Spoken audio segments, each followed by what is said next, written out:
Suspect was last reported southbound on Highway 99. Sierra 16, 1023 with the pursuit.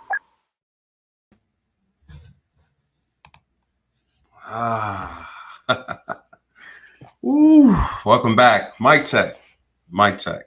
You guys, we got a different little setup live from the basement. Make sure the sound is good, audio is good. Seems like it's a little dark in here, but I promise you I got the light up. Can y'all hear me okay? The sound good? Sounds good. Okay. Welcome back, you guys. This is The Real Nathan Daly, and it's been forever. Happy New Year's, right? We're like 2 months. Damn near going on 3 months. And you guys, I apologize. There's been so much going on. I've been working in the process of moving, been traveling. There's been a lot going on. I'm going to fill you guys in on all the details, I promise. I missed a lot of good topics, unfortunately. You know, sometimes I hate riding the wave. And you know, I like to have my own spin on things. And so this right here with the Fani Willis, you guys you've probably seen some of the clips. You heard the drama. Look, I'm here in Atlanta. So I'm going to give you the real. And I'm going to give you a different perspective because a lot of people are really taking a lot of different angles, right? People are looking at it from the law. They're looking at it from the ethics. They're looking at it from the Black power. They're looking at it from the I'm a Black woman and Black women are being tortured in society by the media and so forth and so on and so on. There's all these different angles that people are coming with. You know, some say, hey, this is just about Trump. They're trying to distract us from Trump and the investigation. Fani didn't do anything wrong. Her crew of prosecutors are doing what they're supposed to do. And Fani's personal relationship with the prosecutor that she hired is irrelevant.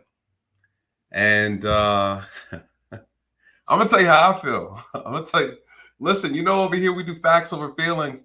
I'm going to give you the real perspective. I'm going to say real, right? I'm going to give you the real perspective because oftentimes people like to pick sides. A lot of people are biased. I'm going to just call it for what it is. You guys, I don't have a dog in the fight. But we're going to keep it real. I'm going to show you some clips from the actual trial when they're on stand. Well, technically it's not on trial. I'm going to show you some of the clips of what took place when she was on stand, testifying about her relationship. And you guys, ultimately, what is this all about? This whole thing is about conflict of interest, right? That's what this is all about. Does this situation bring about a conflict? Does it look like it could be conflicting, right? And if so, you guys, she's out of here. Her whole team is out of the case, whether you like it or not, right? The whole idea is it just needs to appear to be like this thing is conflictatious, right? And I made that up. But that's the whole idea, that if it appears to be, right, that is the level of scrutiny that we're looking at. Not whether or not there is, but if it appears to be. And that is the threshold. And I think a lot of people are missing the bigger point. They're missing the bigger picture. Will Fani Willis be disqualified? You guys, I'm going to tell you one thing. After watching, you know, hours of the testimony from her father, Wade, his name is Nathan too, right? Go figure. And he's bald, and he got the bald head. I don't know what's going on with Atlanta, but I'm gonna tell you guys, things are done different here. You know, people say it's Atlanta, the city of Atlanta is the Black Mecca. There's a lot of foolery that takes place in the city of Atlanta. And this is not my first time doing a video on Fani Willis. Back when I first started YouTube about 2 years ago, when she became the district attorney and she was really, you know, creating all these laws about how she wanted to create, you know, kind of get rid of a lot of the backlog of cases that haven't been tried. We're talking murders, rapes, robberies, and things of that nature. And she's been very, very aggressive when it comes to that. You guys know she's doing this RICO thing with YSL, right? And if you haven't heard about the YSL attorney, one of the attorneys, she got arrested. We're going to talk about that. So listen, first, before I get into all that, you guys, again, welcome to the channel. We're going to have a great conversation tonight. I'm going to bring you up. I'm going to invite you up to give your thoughts on the Fani Willis debacle. You know, is she right? Is she wrong? Doesn't matter, right? I want to hear what you have to say. I'm going to tell you what I feel, you guys, and I'm here in Atlanta. I'm going to give you the real. And I want to hear what you think on this. I want to know what you think. I want to know what you think.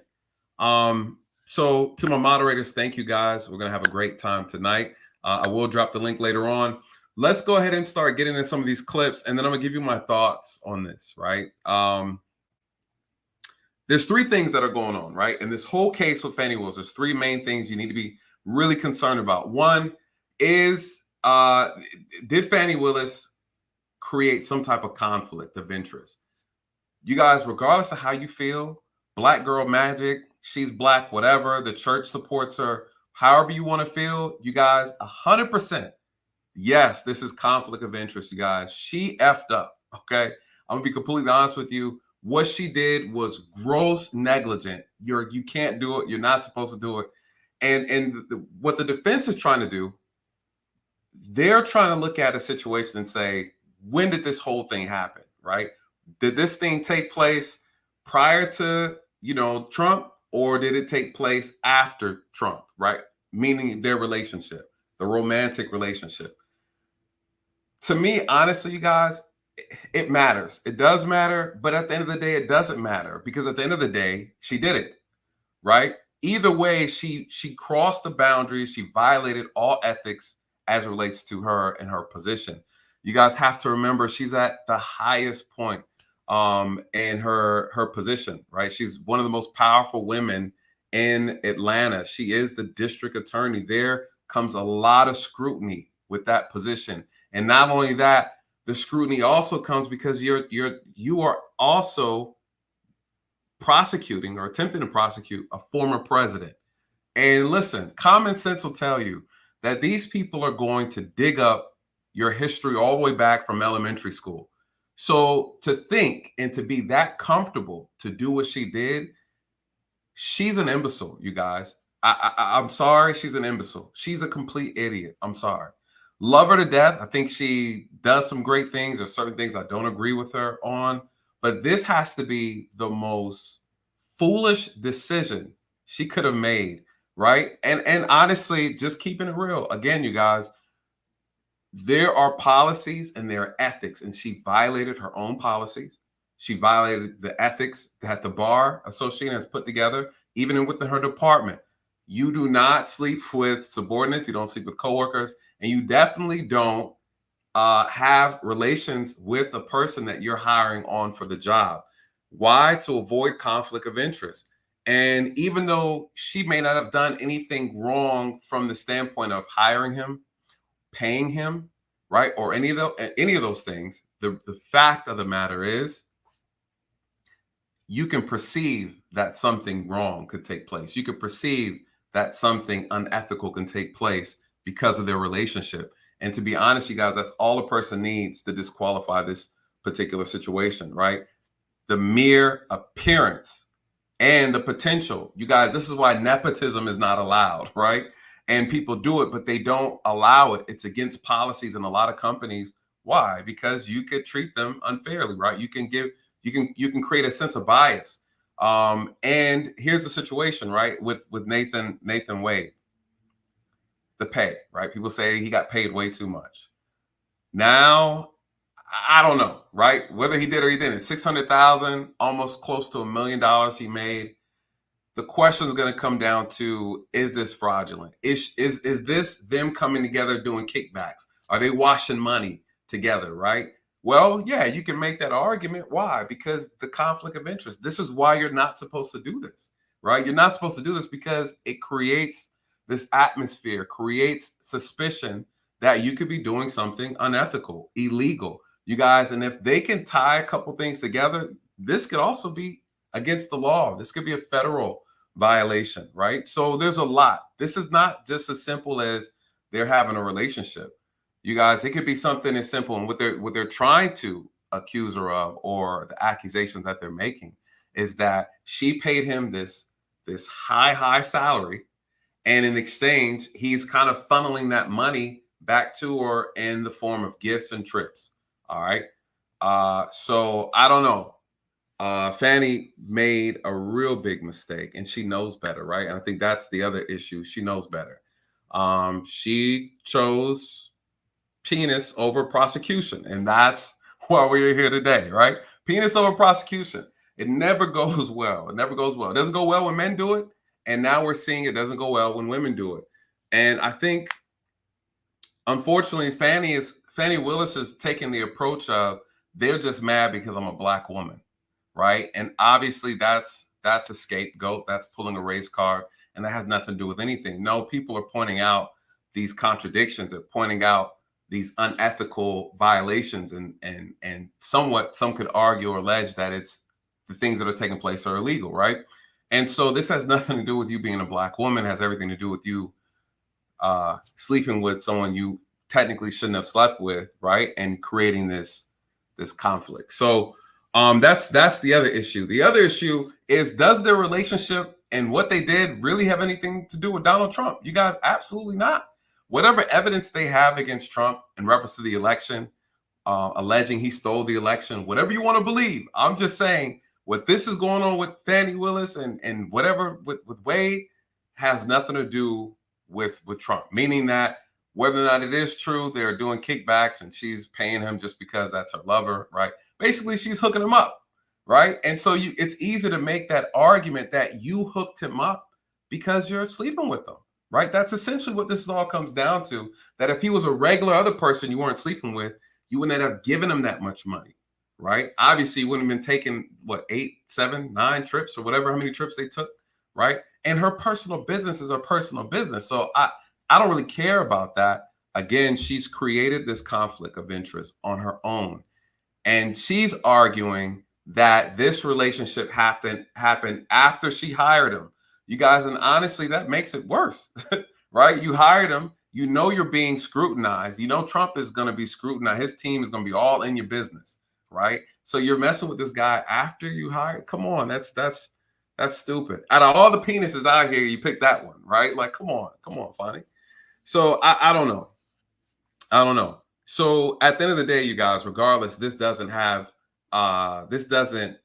necessarily mean that her investigation into Trump is void, right? Like the information they have or whatever. I personally don't think they have a case. Just if they're basing it off of that conversation he made that was recorded, I don't think they have a case. To be completely honest with you guys, I don't know how many of y'all watched or listened to that 2-hour phone conversation. I listened to it. I don't see anything there. So I don't know what she's going to do. I don't know what other information she has, right? So I can't say unequivocally, but based on that phone conversation, absolutely not, right? So I don't know what else they have. But despite that, whatever her relationship setup is with this guy, Nathan Wade, honestly, it really doesn't. It's not going to make and break whatever evidence they have against Trump. This is truly a political tactic to get her removed and disqualified. It gives Trump's team more time to be able to go through the election smooth without any problems. It's a genius play, but the play is only possible because Fani played herself. Okay, so let's be real. There wouldn't be any evidence if Fani didn't provide anything, and she provided a lot. There's been a lot of unethical practices that took place in Fulton County because of what she did, using her position of authority to do things that she should not have done, or it was done improperly, right? Why? Because she can do it. You guys, what's the other problem?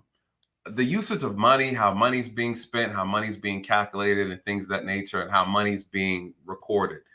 A lot of cash transactions. People use cash because they don't want to leave any evidence, you guys. And so all I can say after hearing both of their testimony is that the IRS will more likely be crawling all in their books, you guys, all in the books, because that stuff sounded real shady, right? A lot of shadiness. So lastly, before I go into the clips, what was I most disappointed with?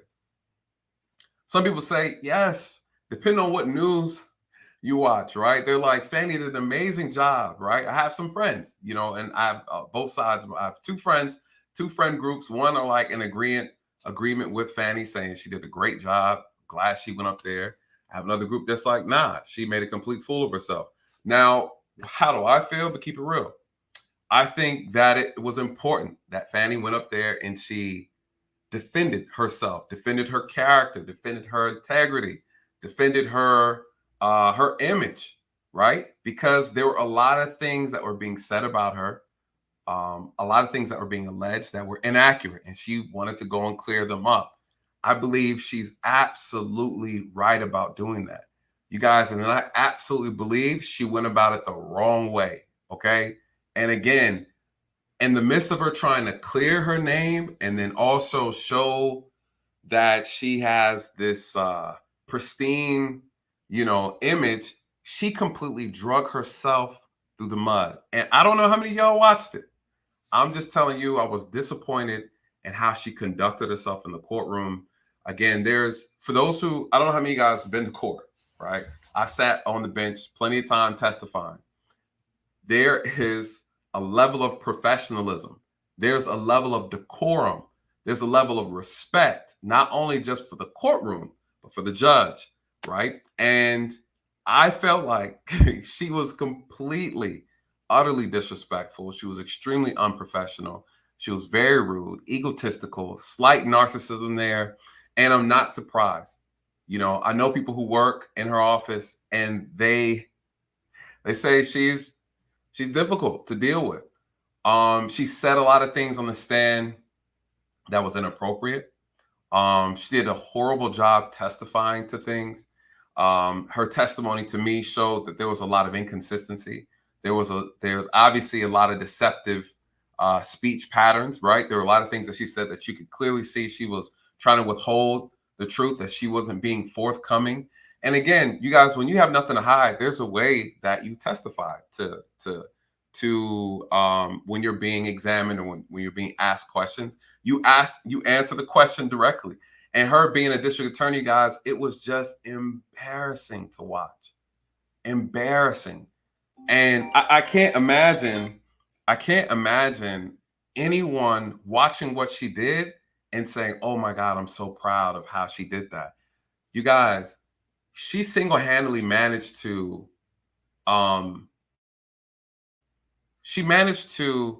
encompass all of the stereotypical Black woman tropes that are out there, right? For the most part, right? And again, I was going to go into the looks. I just feel like, you're going to go testify. You need to look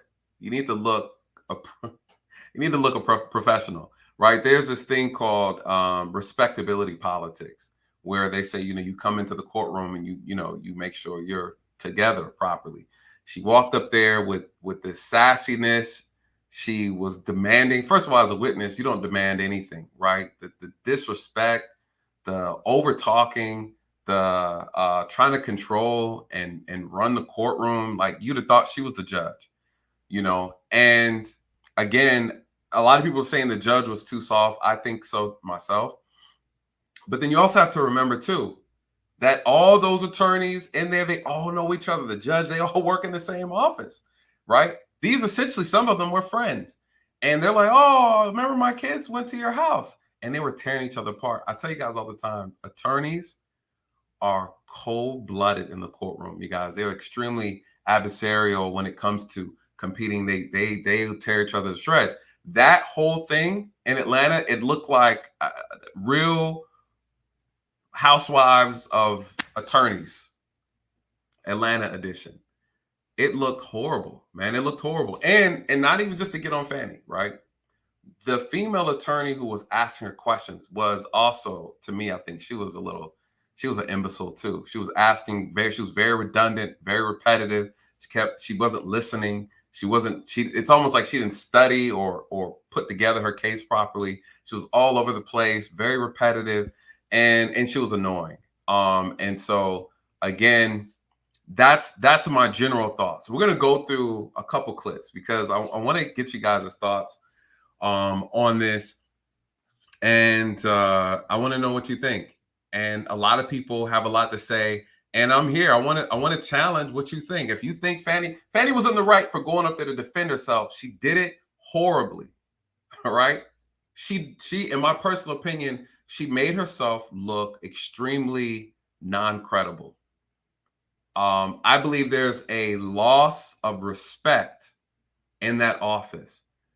The way she handled herself, right? People are like, "Oh, she's angry." You guys, she's the district attorney.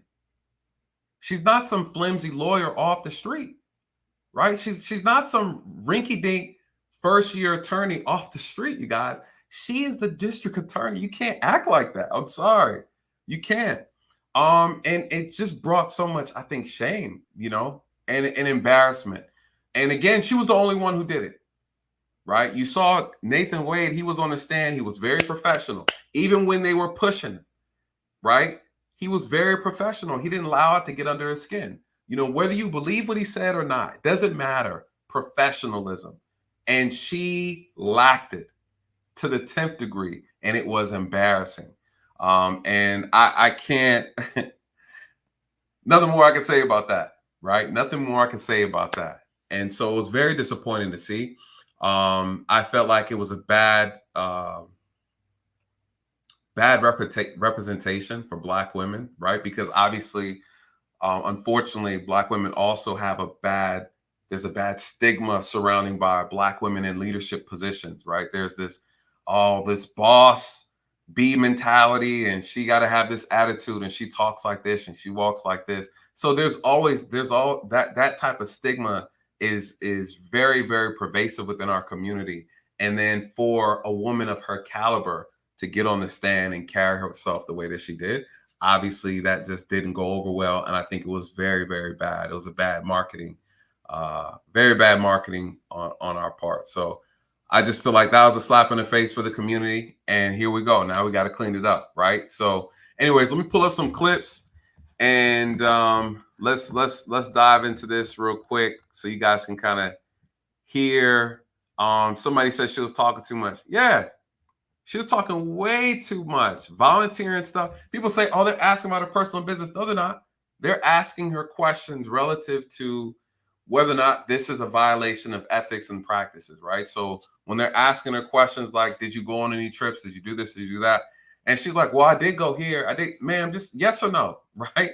Yes or no. And listen, a tactic that people do who want to be dishonest or disingenuous or not transparent, they go with this they ramble. They give this this filibuster, right? And they end up volunteering more than they need to volunteer. And again, for her being an attorney, I just thought that was real silly. And, you know, again, it's just not a good look just overall. So so let's get into the first little clip. Let's walk through the foolishness.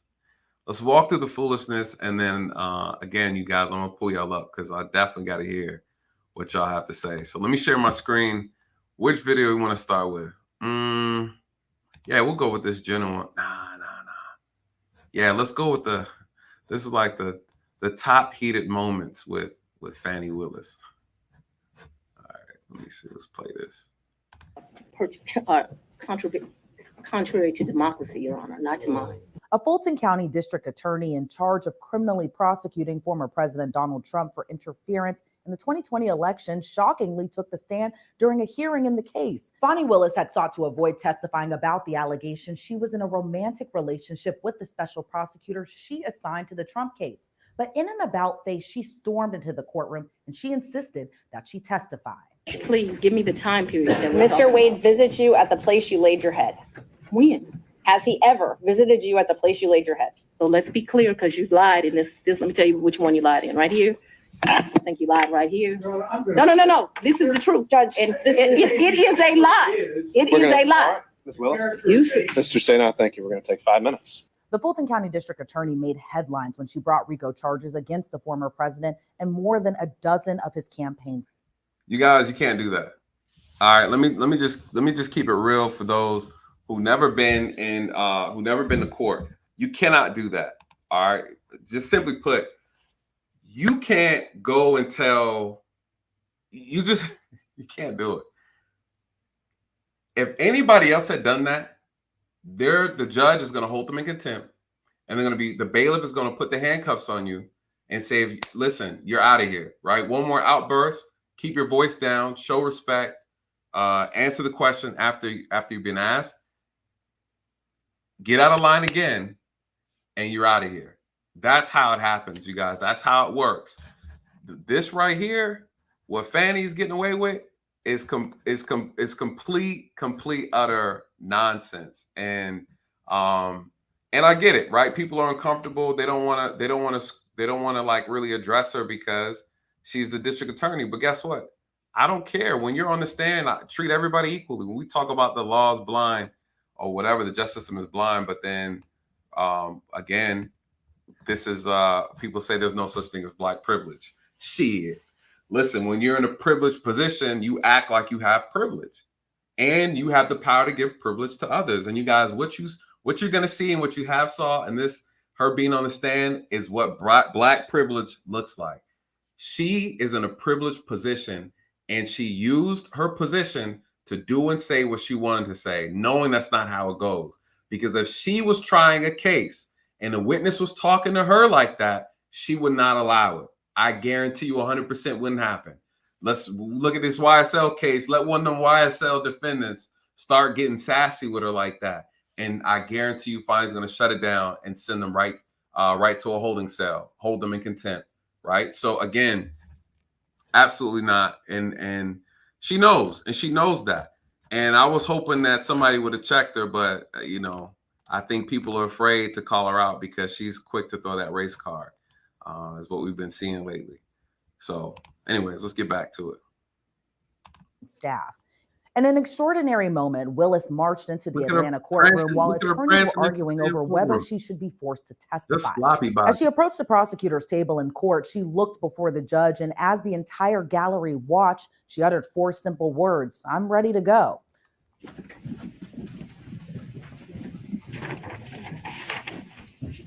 I would ask, I need 3 documents in front of me, and they're the 3 filings of Ms. Merchant. First of all, didn't even get sworn in, right? You go in there and you start. You'd have thought she was running the court. You'd have thought she was running the court, you guys. That's disrespectful. And again, all you see in this whole entire thing is her ego oozing all over the place. All over the place. And some people are saying like she wasn't supposed to be there, right? Like her team was like, she's not testifying. Fani showed up. She's like, no, I got something to say. And she's pacing around.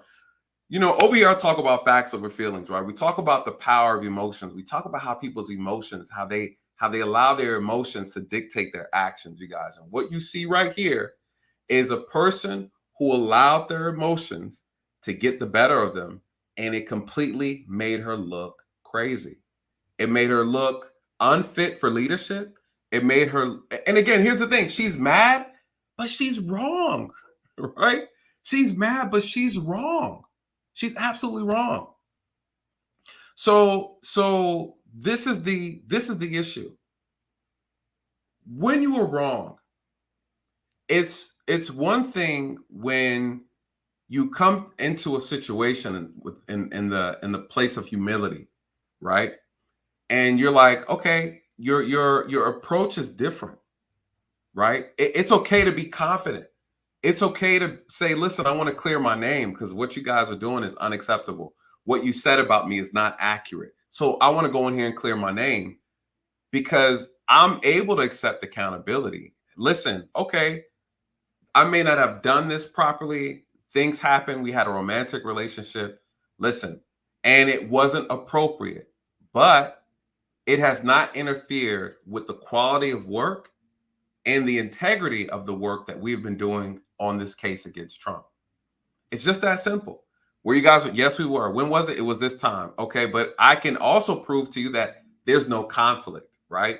That this was 2 adults, 2 consenting adults, and it's just that simple. I can show you how I paid him fairly. I paid him appropriately.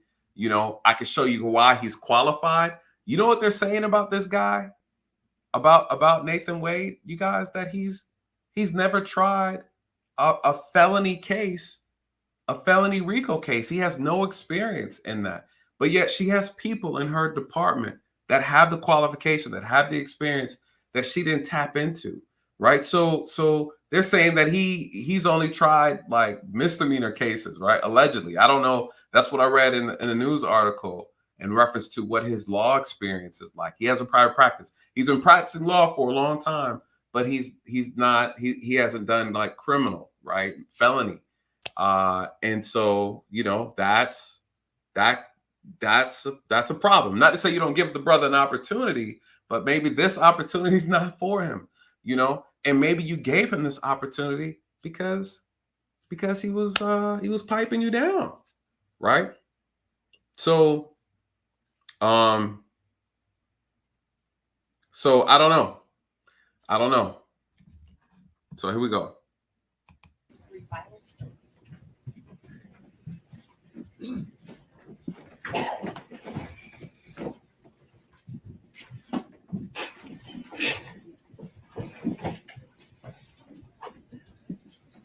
Does anyone have the 3 filings of Ms. Merchant? Does the court have the 3 filings of Just talking. Nobody asked for nothing. Listen, you guys. pleadings? Yes, Your Honor. Okay. I think we can locate those for you in the supplemental. And again, and again, look at her. The one filed immediately after we filed ours, and the final one. If you want to take a break to get them, I can make a copy. I think we have one. You know, the only copy I have is going to have my notes on it. So if we don't have a clean copy, Have a 5-minute break, Your Honor. Let's I'll get take- the documents. all right. I'll sit here and wait for him. I don't know what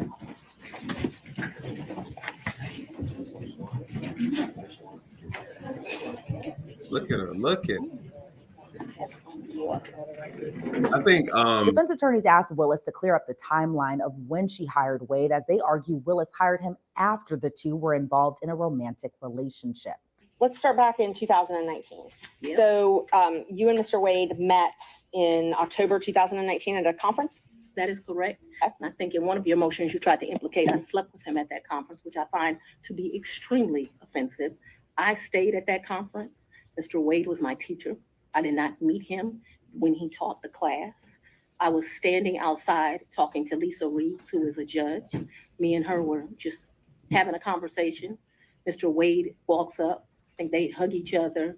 They have some brief conversation. She introduces us. But Robin Yurdy, Willis's old college friend, told the court earlier the romantic relationship began in October of 2019. Willis previously lived in Yurdy's All right. condo. I forgot. We got to talk about the witness, right? Disgruntled employees, what they say. She's the one who said, "Okay, let me step back. What they're trying to do, you guys, what they're trying to do is they're trying to put together this timeline as far as when did they first have a romantic relationship? Was it before he got hired, before the Trump prosecution took place, right? Before they started filing the paperwork to prosecute Trump. That's what this whole thing is. They're trying to like figure out, right? This is the line that they're trying to figure out. When did it start? Was it before or after? My personal opinion, it doesn't matter, right? It doesn't matter. To them, it matters because if we were in a romantic relationship before this prosecution Trump came up, then I'm looking at you like, okay, this is my partner. I'm going to put my partner on. Again, this is what we talk about. Same thing with nepotism, right? I'm going to favor this person because I'm sleeping with them. So you guys, my judgment is already compromised, right? Because I'm going to show this person favoritism. Even if I don't, you can make the argument that I am, even though I'm not. That's the conflict. You create that suspicion to the people and you violate people's trust. Because then automatically, if I'm working in the office too, I'm like, hey, this guy got the job. He's not qualified. And he's getting paid more than I am. And I'm more qualified than him. So you run across that because regardless of how you want to put it, your emotions are involved. You're emotionally connected to this person. And so your judgment is going to be skewed. And what'd she do? So they're saying, no, you met him in 2019. Well, a lady from her best friend at the time who worked in the office, Yerade, what's this lady's name? Let me run it back. This lady right here, bless her heart, you guys. She,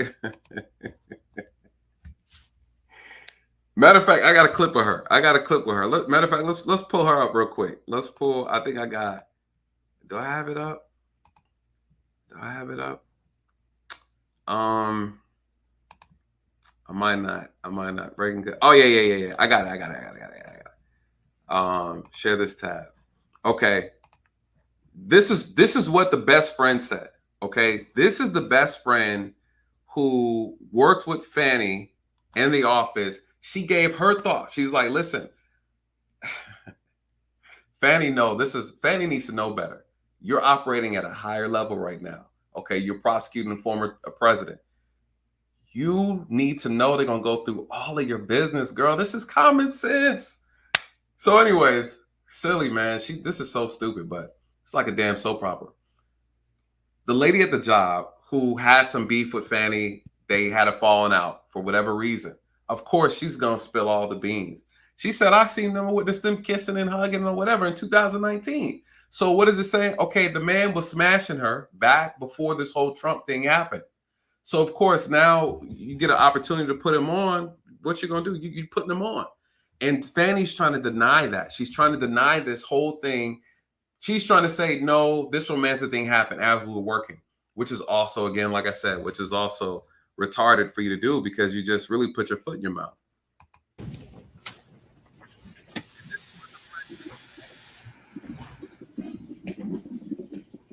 This is hilarious.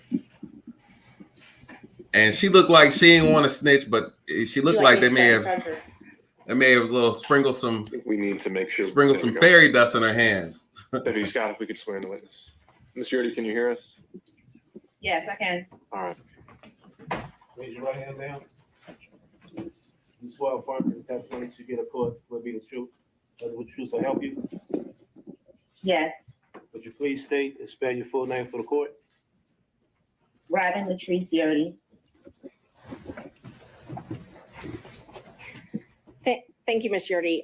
Thank you for being here. Can you tell the judge when you first met Miss Willis? In college. Okay. So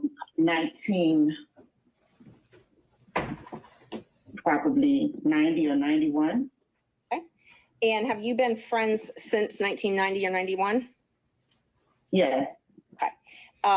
When was the last time you spoke with Miss Willis? March of 2022. Okay. From 1991-ish till 2022, were you what you would consider good friends with Miss Willis? Yes. And did you all share personal information regularly? Yes. And did you even come and work with her at the DA's office? Yes. And when she needed a place to stay, did you let her stay at your apartment? Yes. It was a condo, right? Condo, yes. Okay. Do you remember approximately when she moved into your condo? It was April of 2021. Okay, great. And you know that Miss Willis and Miss Wade met at a conference in October of 2019? I'm going to object to that, Your Honor, without a foundation for how this witness would know that. If Ms. Merchant can establish she has personal information of that, then certainly that's something the witness can testify to. But if it's she heard Understood, it Ms. Cross. All right, Ms. Merchant, if you could lay the foundation. Do you have information that Miss Willis and Mr. Wade met in October of 2019? I'm going to renew my objection, Your Honor. Information is not sourced to personal information. If the question can be rephrased, then that may address my concern. So Judge, I just want to make sure that I understand. So they've objected to me calling Willis and Wade. It's just a matter of foundation. If you can just rephrase. Do you have knowledge? And let me say this for those who may not be familiar with like court processes, you guys. I got all my experience. And listen, I haven't gone to law school, but I've been beat down by attorneys on stands. And I'll tell you, this attorney, this lady who's asking the witness a question now, you guys, she's an imbecile. All right. She's an imbecile. I don't know how she got hired, but she is horrible. This right here on display, this is the first time seeing her work, but she did a horrible, horrible job with this, asking questions, not only just to this witness, but also to Fani. And even, did she ask questions to Nathan as well? I think she did a horrible job, you guys. Horrible, horrible. I don't know where they got this attorney from, but I don't think she's good at all. She doesn't listen. She's very simple questions. The questions aren't, she doesn't know how to pin a person to the wall with the question. I felt like she didn't do any good research at all. And I was very, very annoyed. It was hard listening. Hours. Again, you guys, it's like 7 hours of this stuff that I listened to, and it was cringy to listen to her. She did a horrible job, in my personal opinion. And again, you're going to hear a lot of objections coming from her lines of questioning because it's almost like she doesn't. I'm like, damn, girl, where'd you get your law degree from? Like, you can't ask a question like that. And the judge is constantly schooling her the entire time, and it was annoying. It was very annoying. So I just had to call her. I don't even know this attorney's name, but she was irritating. And again, you'll hear Fani's attorneys. They're just like, objection, Your Honor. What she's saying is, listen, the witness can only testify to their own personal knowledge of what they experience, not anything what someone else told them, as they say, like hearsay. So the lady's like, objection, that's not personal knowledge. So what you need to ask is, have you witnessed them in any type of capacity of a relationship or whatever? Did Fani tell you directly that she was in a relationship? Like, that's what you say, because that's what you could testify to. Man, this woman's been objected to almost 100 times in a day, and it drove me crazy. And I wanted to look her up and be like, man, let me see where she went to school at, because she's definitely doing a horrible job. So anyways, I just want to put that out there. She's an imbecile in her approach. And again, I'm not a lawyer, but damn, I could have did a better job, you guys. And again, I've been dragged through the mud by attorneys, and so it's embarrassing, doesn't feel good. So you hear how they ask questions, and you understand how to actually handle it. Just said that you're trying to do lawyer's job. Nah, not at all, not at all. Of when Willis and Wade met. I'm going to object again. Personal knowledge. Overruled. Thank you. Do you have personal knowledge of when Willis and Wade met? Yes. She told me that they met at a conference. I don't know what. Okay. Objection. I'm going to renew my objection, Your Honor. Clearly, this is not firsthand information from this witness. It's hearsay that was. But you said she told me. Yes, it's statement against interest, Judge. If Ms. Willis. Just pause. I'm sorry. Okay, Ms. Yes. Cross. The representation of the witness, the testimony of the witness was that Ms. Willis, District Attorney Willis, had a conversation with her. There is no statement against interest. District Attorney Willis is not a party opponent in this case. The information that the witness has testified to came from Ms. Willis, and we have a hearsay objection to that. Why wouldn't she be considered a party opponent in this context? She is a representative of the state, Your Honor. This isn't private litigation or civil litigation. Obviously, the court's aware this is, Ms. Willis is not on trial. Ms. Willis is not a party to the litigation outside her obligation to pursue criminal charges for the state. Ms. Merchant, I guess it's evolved into a hearsay objection. Yes, Judge. And we plan on calling Ms. Willis to the stand. She's under subpoena, so hearsay will be cured. If there is a hearsay objection as far as that issue. But we do still think that it's a statement against interest. Ms. Willis has filed a document that states that they met at this municipal court conference. So Your Honor, I think maybe I can streamline a little bit. State will stipulate that District Attorney Willis and Mr. Wade met in October 2019 at the judicial conference that we've been talking about. There's no reason to get it secondhand from this witness. Well, that's true. All right, you accept the stipulation, Ms. Merchant? yes. Am I permitted then to ask questions about that, since it's now not hearsay? If it's just to a stipulation, if it's just to that basic fact, I don't think we need a question, but if there's a follow-up that you think is admissible, go for it. Ms. Yurdi, you have personal knowledge that Ms. Willis and Mr. Wade began their romantic relationship soon after this time that they met at the municipal court. I'm going to object to that question. Objection. Certainly, it's a leading question. No foundation has been laid for. Let me fast forward it though, because I want to get to the part where the witness says what she witnessed, right? The whole thing is, have you witnessed Fani and Wade in any type of romantic encounter? That would be the question I would ask, because that's more important. Then she's going to say, yes, I have. And then I'm going to say, well, do you remember when that was? She's going to say, oh, it was back in this day and this day. What they're saying is Fani already admitted that she first met Wade at a conference, a judge conference or whatever, right? That's how she met him in 2019. Fani's saying there was no romantic relationship. They were just friends, colleagues, not colleagues, but they're just friends and associates. And he acted as a mentor to him. Cool, not a problem. The witness is saying, nah, back in 2019 when they met, and that same year, I saw them kissing, hugging, and holding. I saw them kissing on each other. And we've had conversations about them doing things, you know, whatever. That's what this witness said. Well, then now Fani's saying that's not true, you guys. So now what we have here is somebody is lying, right? Somebody's lying. And you guys, listen, if Fani's caught lying, if they find out she's lying, they find out Nick or Wade is lying, you guys, they can lose their license, right? This turns into a perjury situation. So while they're trying to protect their position and role on being prosecutors of this case with Donald Trump, they could essentially end up ruining their entire career simply because they want to try to cover up or withhold information or not be transparent about their relationship. To be honest, Fani would have better off clearing her name, bowing out, and saying, listen, because you guys believe there's a conflict, I want to maintain public trust.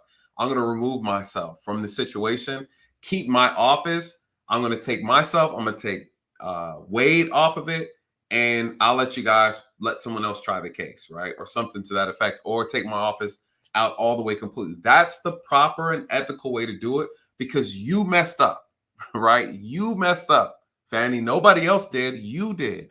And now you want to try to defend your actions by acting like it's not a big deal when you've broken like 4 or 5 ethical policies and questionably maybe a law, violated a federal law on top of that, right? Possibly. So that's really, you guys, an issue. I just want you to hear her say it so y'all can. And when we spoke, Yes. okay. So you know that their relationship, their personal relationship, began shortly after this municipal court conference. Yes. And when I say personal, romantic. I just want to make sure we don't get in an argument over what personal and romantic is later. When I ask you personal, do you take that to mean romantic? Yes. Do you understand it that their relationship began in 2019 and continued until the last time you spoke with her? Yes. Why does she looks like, to me, she's giving me, I'm the pastor's secretary look, right? She got that, I'm the pastor's secretary. She got, what is that in there? Anyways, all right, let me get back to it. I'm sorry. And you were essentially her best friend during this time, right? Not best friend, good friend. Good friend. Okay, close friend. And so would you frequently socialize with her? Yes. And you saw her at work every day? Yes. So you had a chance to see them interact together on a personal level? Come on, lady, Yes. with the redundant question. And so from everything that you saw, heard, witnessed, it's your understanding that they were in a romantic relationship beginning in 2019? Yes. And when you left the DA, I'm sorry, let me ask you, you said that Ms. Willis came to live with you in April of 2021. I'm sorry, April 1st, 2020 or 2021? She didn't live. I never lived with her. I think she moved out of the house that she was sharing with her father. And Yes. okay. When you left the DA's office, was it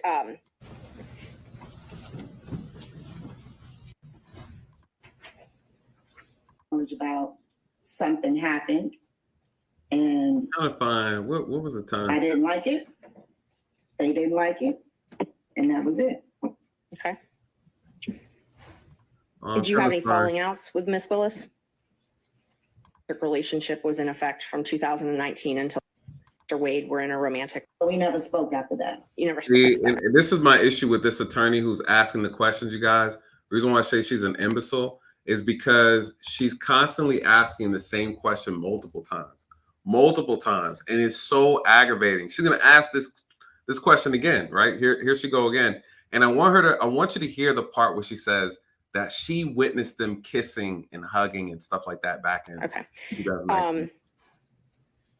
And so you're, without going into all the painstaking details, there is no doubt in your mind that from 2019 until 2022, Miss Willis and Mr. Wade were in a romantic relationship. What's the question? You have no doubt that their romantic relationship was in effect from 2019 until the last time you spoke with her. No doubt. And that's based on your personal observations and speaking with them and seeing them together and things like that. Yes. No other questions. Thank you. The other folks may have some questions for you, Mr. Yurdy. Sit down. I think I missed If it's more than a couple questions. I should. Yes. I should. Yes. You don't get in an argument over what personal and romantic is later. When I ask you personal, I mean romantic. Yes. And do you understand it that their relationship began in 2019 and I can't even find it. I'm not even gonna worry about it. Let's get back to the meats and potatoes. Basically, she testifies to what she saw. She's actually seen them kissing, and so she make that point. I think it's not a good look for Fani. One could argue because she got the witness got fired, that she could be considered disgruntled and that she may have a bone to pick. Best believe, that there are people who they're going to come out here and they're going to pay people off, you guys, right? Like that's a real thing that does happen. So I'm not saying that happened with her, but I am saying that this is a type of situation where you're playing high stakes and you got people on one side that's willing to put the money up. And you'll be surprised how much people remember when 30,000 come across their lap, 40,000, 50,000. Hey, we need you to tell us, go on stand and tell what you saw on this day and that day. And again, this entire thing, you guys, is really, really making Fani look bad. And it's not that it's what people are saying, it's what Fani said, right? It's what Fani did. This has nothing to do with the allegations that are against her. It's more so about her behavior, you guys. To me, that's really what this whole thing is about. And that's what's really killing her image, in my personal opinion. But yeah, let's go back to this. And this one.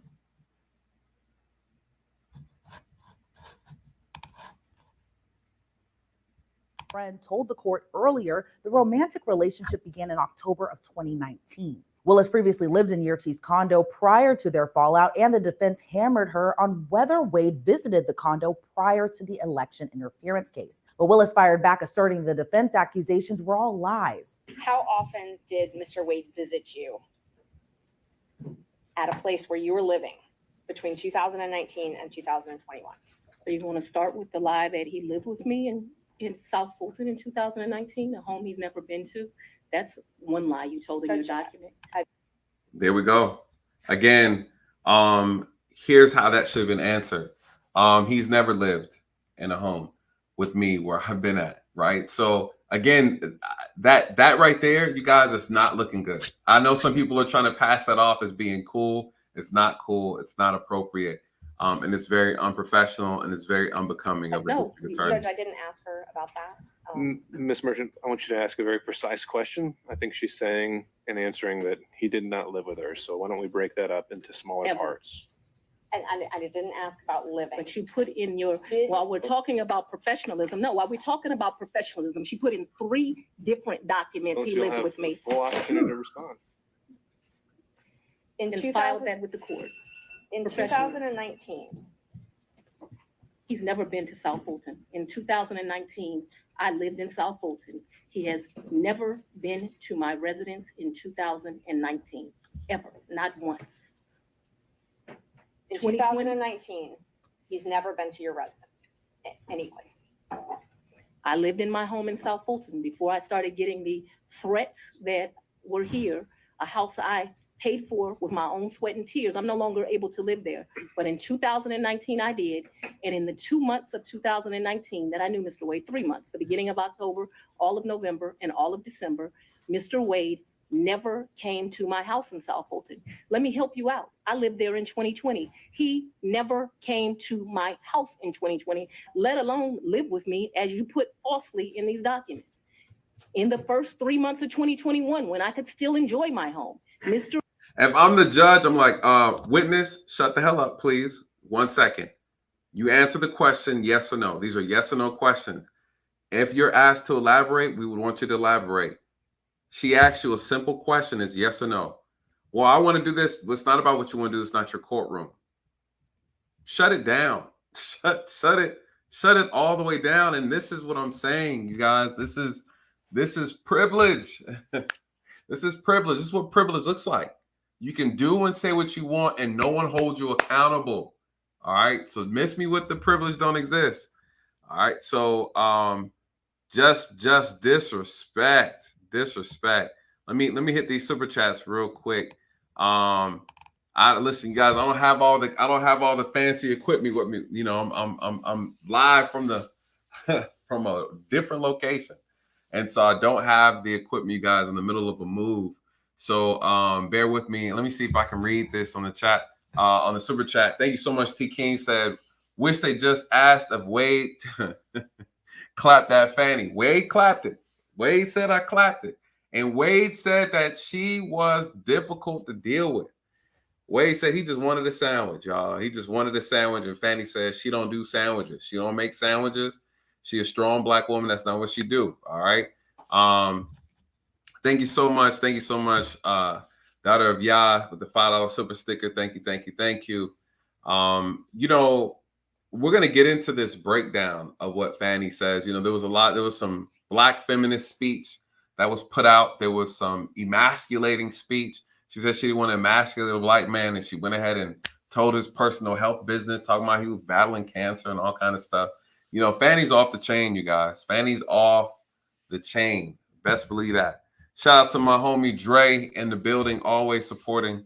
Thank you so much, brother. He says, question: if Nathan, not this Nathan, not this Nathan. I don't dip my pen in company ink, right? So I don't mess with it like that. He said, if Nathan wasn't hitting her spot, would he have gotten the appointment? Absolutely not. Absolutely not. Well, here's the thing. Dre said, inquiring minds want to know, just asking for a friend. that brother Nate, he got himself in there good. And Fani tells on herself, you guys, and I'm gonna play a clip that opens up the door as to how this whole thing transpired, right? She tells on herself. She talks about how, you know, she had to leave her home. She's battling the YSL case. People are sending her threats. And then she tries to go after, she's going after Trump. People sending her death threats. So this is real. She's a DA, you guys. This is very consistent with this level of prosecute. Like when you're on this level on the prosecuting side and you're prosecuting criminals, you guys, anybody will tell you in that profession, at that stage of that height of the stage of the game, where you're prosecuting. Imagine these people who are prosecuting mobsters, right? Whether you're in the feds or state, local level, they're sending you threats. People are finding out where you live. They're threatening you. They're threatening your family. So this is a real problem. And Fani's absolutely correct about that fear and that sense of danger and needing bodyguards. You know, she needs to be protected, period. Right. And she needs, regardless, her safety is a priority. Right. This is not, and I don't want people to get it twisted, though. I might be critical of how she was conducting herself on the stand. I'm not taking away from the reality that she has a difficult job. She has a dangerous job, and that job is very stressful and it's very hard. And I didn't know that Fani wasn't married, right? It wasn't until after this came out. I thought she was married this whole time. So this was news to me when, you know, you find out that she was messing with the guy while he was married. And we're going to talk about Nathan Wade and his comments about him lying or him being dishonest. That's another one, right? He gets on the stand and he's not being honest, you guys. You know, someone asks you a direct question and you try to dance around it. See, all that dancing around, it makes you look guilty, right? Because at the end of the day, what these attorneys had to do to them on the stand with Willis and Wade was they had to ask them the same question 8 different ways before they would answer truthfully. And to me, that means you're being deceptive. You're intentionally, you know what I'm asking you. But Fani got on the stand and she was like, nah, I'm not going to answer that. You need to ask me a different way. No, I'm not answering it. You need to answer a different way. Ma'am, you know what she's asking you. So by you doing that, you come off being very difficult, argumentative for no reason, only because you know you can. And when you realize that you can't wiggle your way out of an argument, you're forced to be honest because they put you in a corner and you're like, okay, I can't really lie about that because they can actually fact check this, right? Fani said some things that's not a good look on her part. Not a good look, especially when it comes to managing money and campaign funds and what she used the money for. And, you know, it's just not a good look overall. So anyways, let me get back to this. Mr. Wade never came to South Fulton, and it is certainly a lie that he lived with me. Then it came time to question Willis about the vacations the two took together and who paid for the trips. Talk about, you know, you said that sometimes you paid Miss Yurdi cash. I don't When think you I- went, I'm sorry. right, when you went on vacation with Mr. Wade, let's just go one by one. Let's start with the first one. What's the first time you went on vacation with Mr. Wade? I think the first time we went on vacation was around April of 22, and it's a vacation is a stretch, but I'm trying to be comprehensive. I recall April of 22. His birthday is March the 18th. So that would have been. This is what I like about it. She remembered his birthday to the T. Marsh's birthday is March 18th. He was born off the island of such and such near the coast of whatever. But when it comes to what trips you went on 2 years ago, you guys, mind you, we just got in 2024. And you're going to see Wade do the exact same thing. Where did you guys go last? He's like, where did we go last? I know we went first, but I can't remember last. Sir, it was just 4 months ago. See, this is what I'm talking about. There's selective memory. It's starting to. So this is what I'm saying. Like, there's no way you can convince anybody that you didn't know what was going on. Now you're playing games. And I think people who have some damn sense can look at both of their testimony and say, listen, you guys are educated professionals who are attorneys. You mean to tell me you can't remember who you went on vacation with? It was y'all two. Y'all were dating at the time, right? For the past 3 years or since 2019, you can't remember where you guys went. Y'all been to Aruba, the islands, and this, that, and the other. Y'all been all over the place. And all of a sudden, everybody got selective memory. It's a joke, man, and it's embarrassing. His 49th birthday. I took him to like Tennessee for the day. I think we went to a museum. I think we might have stayed the night. I'm not sure. But I mean, Tennessee's kind of hard to call a vacation, but I just am trying to be inclusive. Tennessee's like I said, hard I to don't call a think- vacation? Why? Did you guys go together? Did you have a room together? Why is that hard to call? She's an idiot. I know it wasn't more than a day. You Listen didn't to spend the this. night. Listen to I this. think that we did. That's what I'm telling you. I think that there's a possibility that we stayed that night in April of 22. Who paid for the hotel?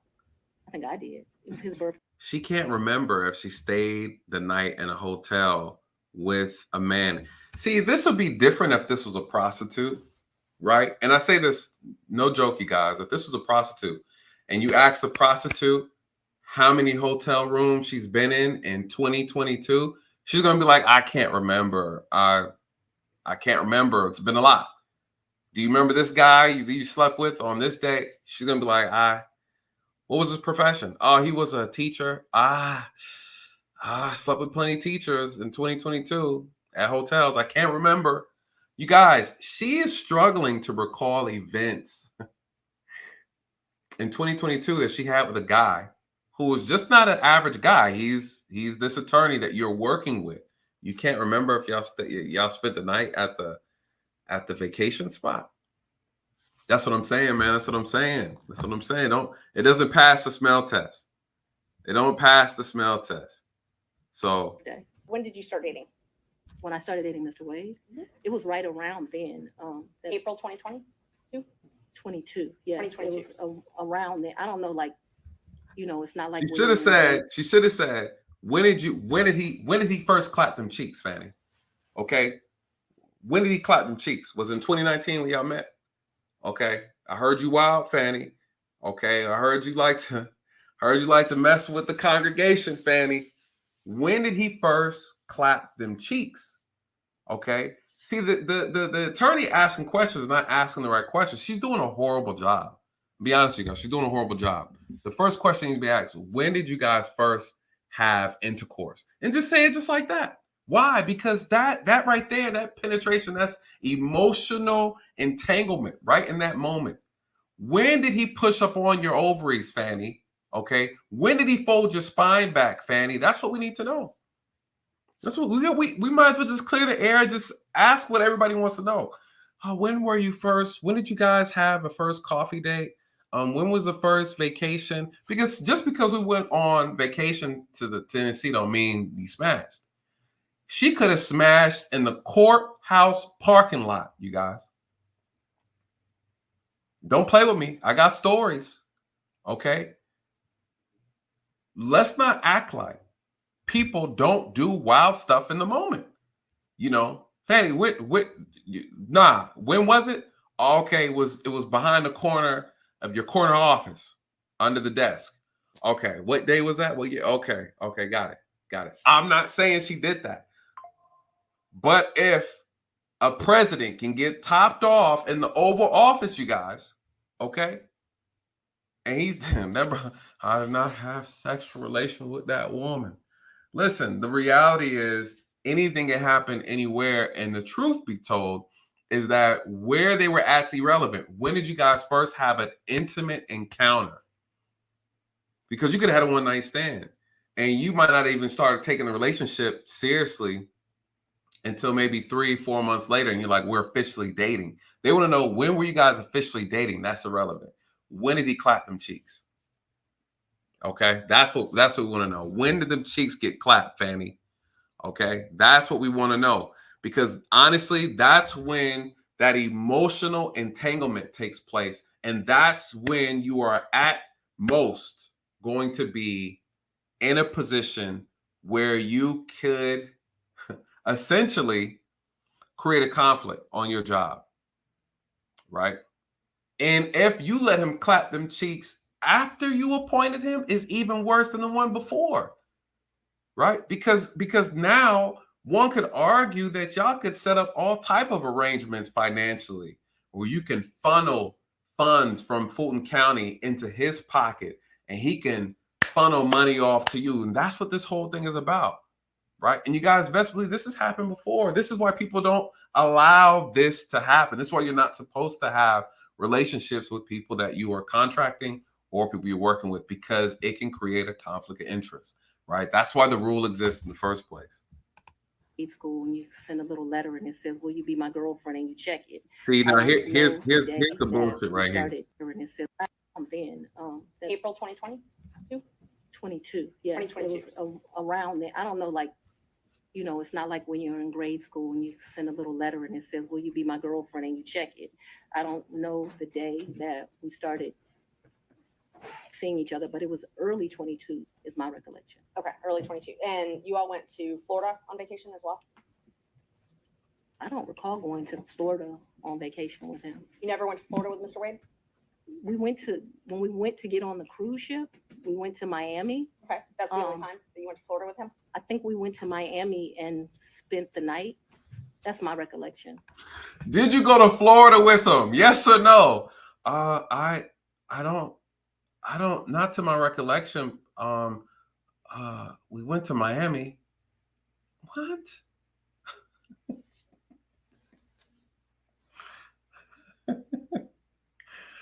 Is this your attorney? Is this our DA in Fulton County? Jesus Christ, you guys. That's what I'm saying. Come on. Because if you're just honest, guess what? You don't have to do all this mental exercise, right? All this mental gymnastics that Fani's doing on the stand, it's not necessary when you're honest. Did you guys go to Florida? Where else did you guys vacation? Well, we went on a cruise. Okay, was that in Florida? Yeah, we had to go to Florida. Well, the boat docked in Miami, and from there we got on the cruise. See, this is what I'm saying. You know why her answers are coming off like this? It's because she's thinking about whether or not the answer is going to implicate her. Or is she about to say something that is going to be a contradiction to something that she may have said already, or that someone has testified to before she got on the stand? And so while all this is going on, you're trying to process all this. Why? Because you're trying to keep up a lie. And you're trying to protect yourself instead of just being honest. Own it. Just own it. Yeah, this is where we went. Whatever. Just own it. And when you just own it, it's not a big deal, right? So essentially, ethically, she messed up. She did. But that necessarily within itself shouldn't disqualify her. Explain the situation, show how it's not a conflict, and show how you can fix the situation. Done. Okay. I think we spent one night so that we wouldn't miss the ship. That's my recollection of our Who paid for that hotel? in Miami. I don't remember that. And how'd you get to Miami? We would have flown. And we've done that, so that I'm clear. We've done that twice. I think one time we stayed, and I honestly can't tell you, did we stay when the ship left or did we stay when the ship came back? I also can't tell you. So there's 2 cruises out of Miami. There's one that's in that October time period that was with his mom. Here's the problem, right? The problem with Fani is that she has selective memory, right? She only wants to remember things that she believes is going to help her argument. She doesn't want to remember anything that's being actually asked of her directly. This is a sign of a person who is being disingenuous, right? I'm not going to call her a liar, but she's looking real lie-ish, okay? I'm not saying she's a liar, but she looks lie-ish, okay? And so why is she so careful? You guys, because again, if they catch her lying, she's out of here. She's absolutely out of here. And she can lose her license, right? This is like she's not on trial, and she made that very clear. She's 100% correct. And I think that was such a standing ovation speech that she gave on the stand. Listen, don't get it twisted. I'm not on trial. Perfect. She's absolutely correct. And then there was another that was a New Year's Eve trip. I know I paid for the New Year's Eve trip because the tickets were $697 each. And I thought this is ridiculous that the tickets are $700 to go to Miami. But when you travel during New Year's Eve, they get you. So let's just back up and talk about the first time that you went to Florida with Mr. Wade. That was the time that you said you stayed in Miami at the hotel the first night? That's the time I told you I am not sure. So I'm not sure of 2 things. So I want to make sure that my testimony is clear. I'm not sure if we stayed in Miami on the October trip. I'm not sure if we stayed in Miami on the December trip. I just can't remember that. And I also don't remember, so that the record is clear, I don't remember if the necessity was as we got on the ship or we got off the ship. What the But I do hell remember does that have to do there with was a the night price spent in Miami because either of tea in China? You see what I'm saying? So again, this is a tactic that people who want to be untruthful, people who want to be deceptive, this is a tactic that they use. They filibuster. They talk about a bunch of unnecessary shit to throw you off from what was being originally asked. None of what she said is even relevant, nor does it matter, right? Because at the end of the day, we've already established the fact that y'all went on a trip, y'all stayed the night together, and y'all are having a good time. The question is, who paid for it and where the money came from? That's all that matters. Where did this money come from? But here's the thing. People are getting on Wade about the money. You guys, if he worked and he did the job and he got paid, leave him alone, right? How he spends his money is his business, right? So he spend the money on the trip. That's fine. That's his business. He got to take that up with the IRS on how he uses business card for all these personal trips. That's his personal business. All right. If he earned the money legally, legitimately, so be it. All right. So that's not even the issue here. The issue is did Fani overpay him because that's her man and he's clapping the cheeks? Is that why he got paid so much? Because his resume does not reflect the amount of money or the type of case that he's trying, period. That's what this whole thing's about. Is she inappropriately using state money, or I won't say state, but city money to fraudulently pay someone, and then she's ultimately benefiting off of putting him in that position? How is she benefiting? She's getting sex and she's getting vacation.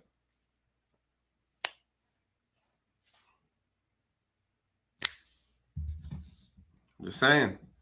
And again, she tells on herself in these statements because she's like, "Oh, I was lonely. I've been alone in the house, and it's been a lonely year." And then dun dun dun dun, here comes Captain Slinging Wood. Comes around and he sweet talk your panties out, right? Fanny the. So again, this is where it all starts to look funny. That in her most vulnerable moment is how she puts it. She's vulnerable. Here comes this guy, 6-foot chocolate lawyer coming up, and he's like, "Hey, let me do something for you. You know, put me in, coach." And she puts him in. And she's paying him this salary. And again, I'm talking about the emotions that are attached to her decision making. Now it's not, let me pay him this. Let me pay this man this because he's been wearing that thing out, right? So now your influence in increasing his pay is based on your emotional response towards him. Because best believe, and Dre put this up, he said, listen, if he wasn't representing in the bedroom, she probably wouldn't be as motivated to cut the check like that. But she's an idiot. You know why? Because she should have known better that they're going to be scrutinizing every single attorney that she got on the case. Everybody's business. Trump is getting in everybody's business. And I'm sure he's digging deep. And then you find out that you were messing with this man while he was still married. Then you ask Wade on the stand about, were y'all messing around with each other when you're married? And this Negro says, no. Sir, when did you get a divorce? Oh, on this day. Sir, that's like you were still y'all were messing around during marriage. Well, it didn't feel like I was married to her. We had divorced. I divorced her in my mind. Wade said, in my mind, we not married. Sir, you're on paper married. Yeah. But I was thinking about divorcing her. We working on a divorce in my mind, you know. So this is the problem. This is the problem, you know. Lying through omission is still a lie, right? And so you could try and you know, again, this is a damn soap opera, you guys. And let me just say this again. This has nothing to do with Trump, right? Because two things can be true at the same time. That essentially, that though they practicing a whole bunch of unethical stuff in this office, doesn't take away from what evidence and case they have against Trump, if they do have anything against them. But because of her actions and her inability to control her sexual urges, you guys, she threw a monkey wrench in her own case. And she's the DA. You guys, this is someone, if she found another one of her staff doing what she did, she would probably remove them from the case. Like, that's what this comes down to. That she, more than likely, there's a possibility that Fani herself, if I was investigating this, right, and I'm looking into this, I would look in to see if Fani ever had a situation with coworkers where they were messing with someone else in the office, and I would look to see how she disciplined it. And if she disciplined them by removing them, separating, or transfer them off of a case or whatever, I would then bring that and say, hey, Fani, even in this situation, they violated the ethics of the office, which is, you guys, these are rules, right? Like, I'm not saying this just to be saying it. When I say this is unethical, these are practices and rules that exist. They're on the books in the office for a reason. And she violated that. She knows the rules. She knows the rules. And so it's not acceptable. Whatever. I don't remember. But I think that there was a night spent in Miami. That cruise is the one that you took in October, right? Ma'am, if you have something to refresh my recollection, I'm intentionally trying to not be difficult with you, but I don't want to make up something. Right. I know that on one of those 2 trips, we stayed in Miami. I am not sure right now. You're asking me about. Oh, I'm sorry, you misunderstood. I was not asking you which night you stayed in Miami. I'm asking if you took a cruise in October 2022 with Mr. Wade. Yes, and his mom. And his mother. That's what I was asking. Yes. Is that the first time you met his mother? Yes. It was on that cruise. And that was Royal Caribbean, I believe? You tell. Yeah, I Mr. honestly Attorney, don't remember why? what ship. I know we've taken 2 cruises. I don't know what the ships were. So he paid. Can you for- imagine being on a cruise and you can't remember what either Fanny is that oblivious or she's a liar, right? Either she's just that oblivious or she's just a liar. Can you imagine you went on 2 cruises with your partner and you just don't remember what the cruise was that you went on? Does that make any sense to anybody? Am I overthinking this? Am I overthinking this? But you remember his birthday though. You said his birthday is March 15th. You talked about he was battling cancer, blah, blah, blah, blah. But you can't remember what cruise. Hell, there's only 6 damn cruise lines. And we know you didn't go on Carnival cruise, right? We know you didn't go on Carnival. We know you didn't. So again, Fanny, what the hell are you talking about? You look like an imbecile on the stand. You're making yourself look like that. You're making yourself not look credible, and you're making yourself look like an imbecile on the stand. And you're not befitting of a district attorney. I'm telling you now, this is a bad look for Atlanta. This is a bad look for Atlanta. And, you know, there's just too much cartwheeling and beatboxing going on the stand. And she's trying to deflect by getting emotional, by getting loud, by being disrespectful, by being rude, by over talking, because she knows if she answers just the questions, just yes and no as they're presented, that she's going to look like a fool. But, you know, listen, but we can work through that, Fanny. Just be honest, right? Like, it's really not, this whole thing is really not that big of a deal when you really think about it. What's a big deal is her inability to be truthful and transparent, respectfully. That's what the big deal is, right? The big deal isn't about their relationship. It's about, why are you trying to lie about some of these details? You know, and again, it doesn't help that the attorney who's questioning her is an imbecile as well, because she completely is just out of touch, out of reality. And yes, Nia, you're absolutely right. And this is with a married man. You know, when you're listen, you guys, as an officer, when I was working, there were things that I could have done, a lot of things that were with women, just as far as like women who would come on to me and things like, I could have entertained a lot of stuff and I chose not to, right? So I had one situation, I told a chick, listen, I don't give out numbers in uniform, but be free to come by after this amount of time at the office and drop your number off and say, you know, you want to leave a number for Officer Daly. Cool. Right? Why? Because you guys, unfortunately, when you're in certain positions, especially when you're a public servant, you are held at a higher standard. And though you can get away with certain things sometimes, but when somebody makes a complaint about you or when something comes up, you guys, you are dragged in the mud and nobody cares about it. And the first person they look at is you. And the first thing they say is, you know better. And you guys, as public servants, we know better. And we know the repercussions that could take place when you dib and dab outside of the ethics. They have rules for a reason, because people and situations happen and they'll come back and smack you in the face. And again, nobody cares. And they're going to be like, well, you're a public servant. You should have known better. Right. So there's a code. There's definitely a code.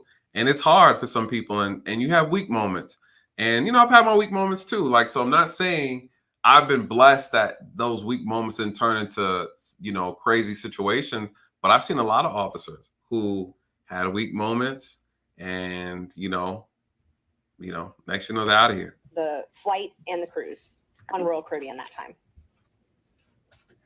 So yes, he is the original one that does it. He has something called, Mr. Wade is a world traveler. I'm not as versed as him. He's been to 6 of the 7 continents.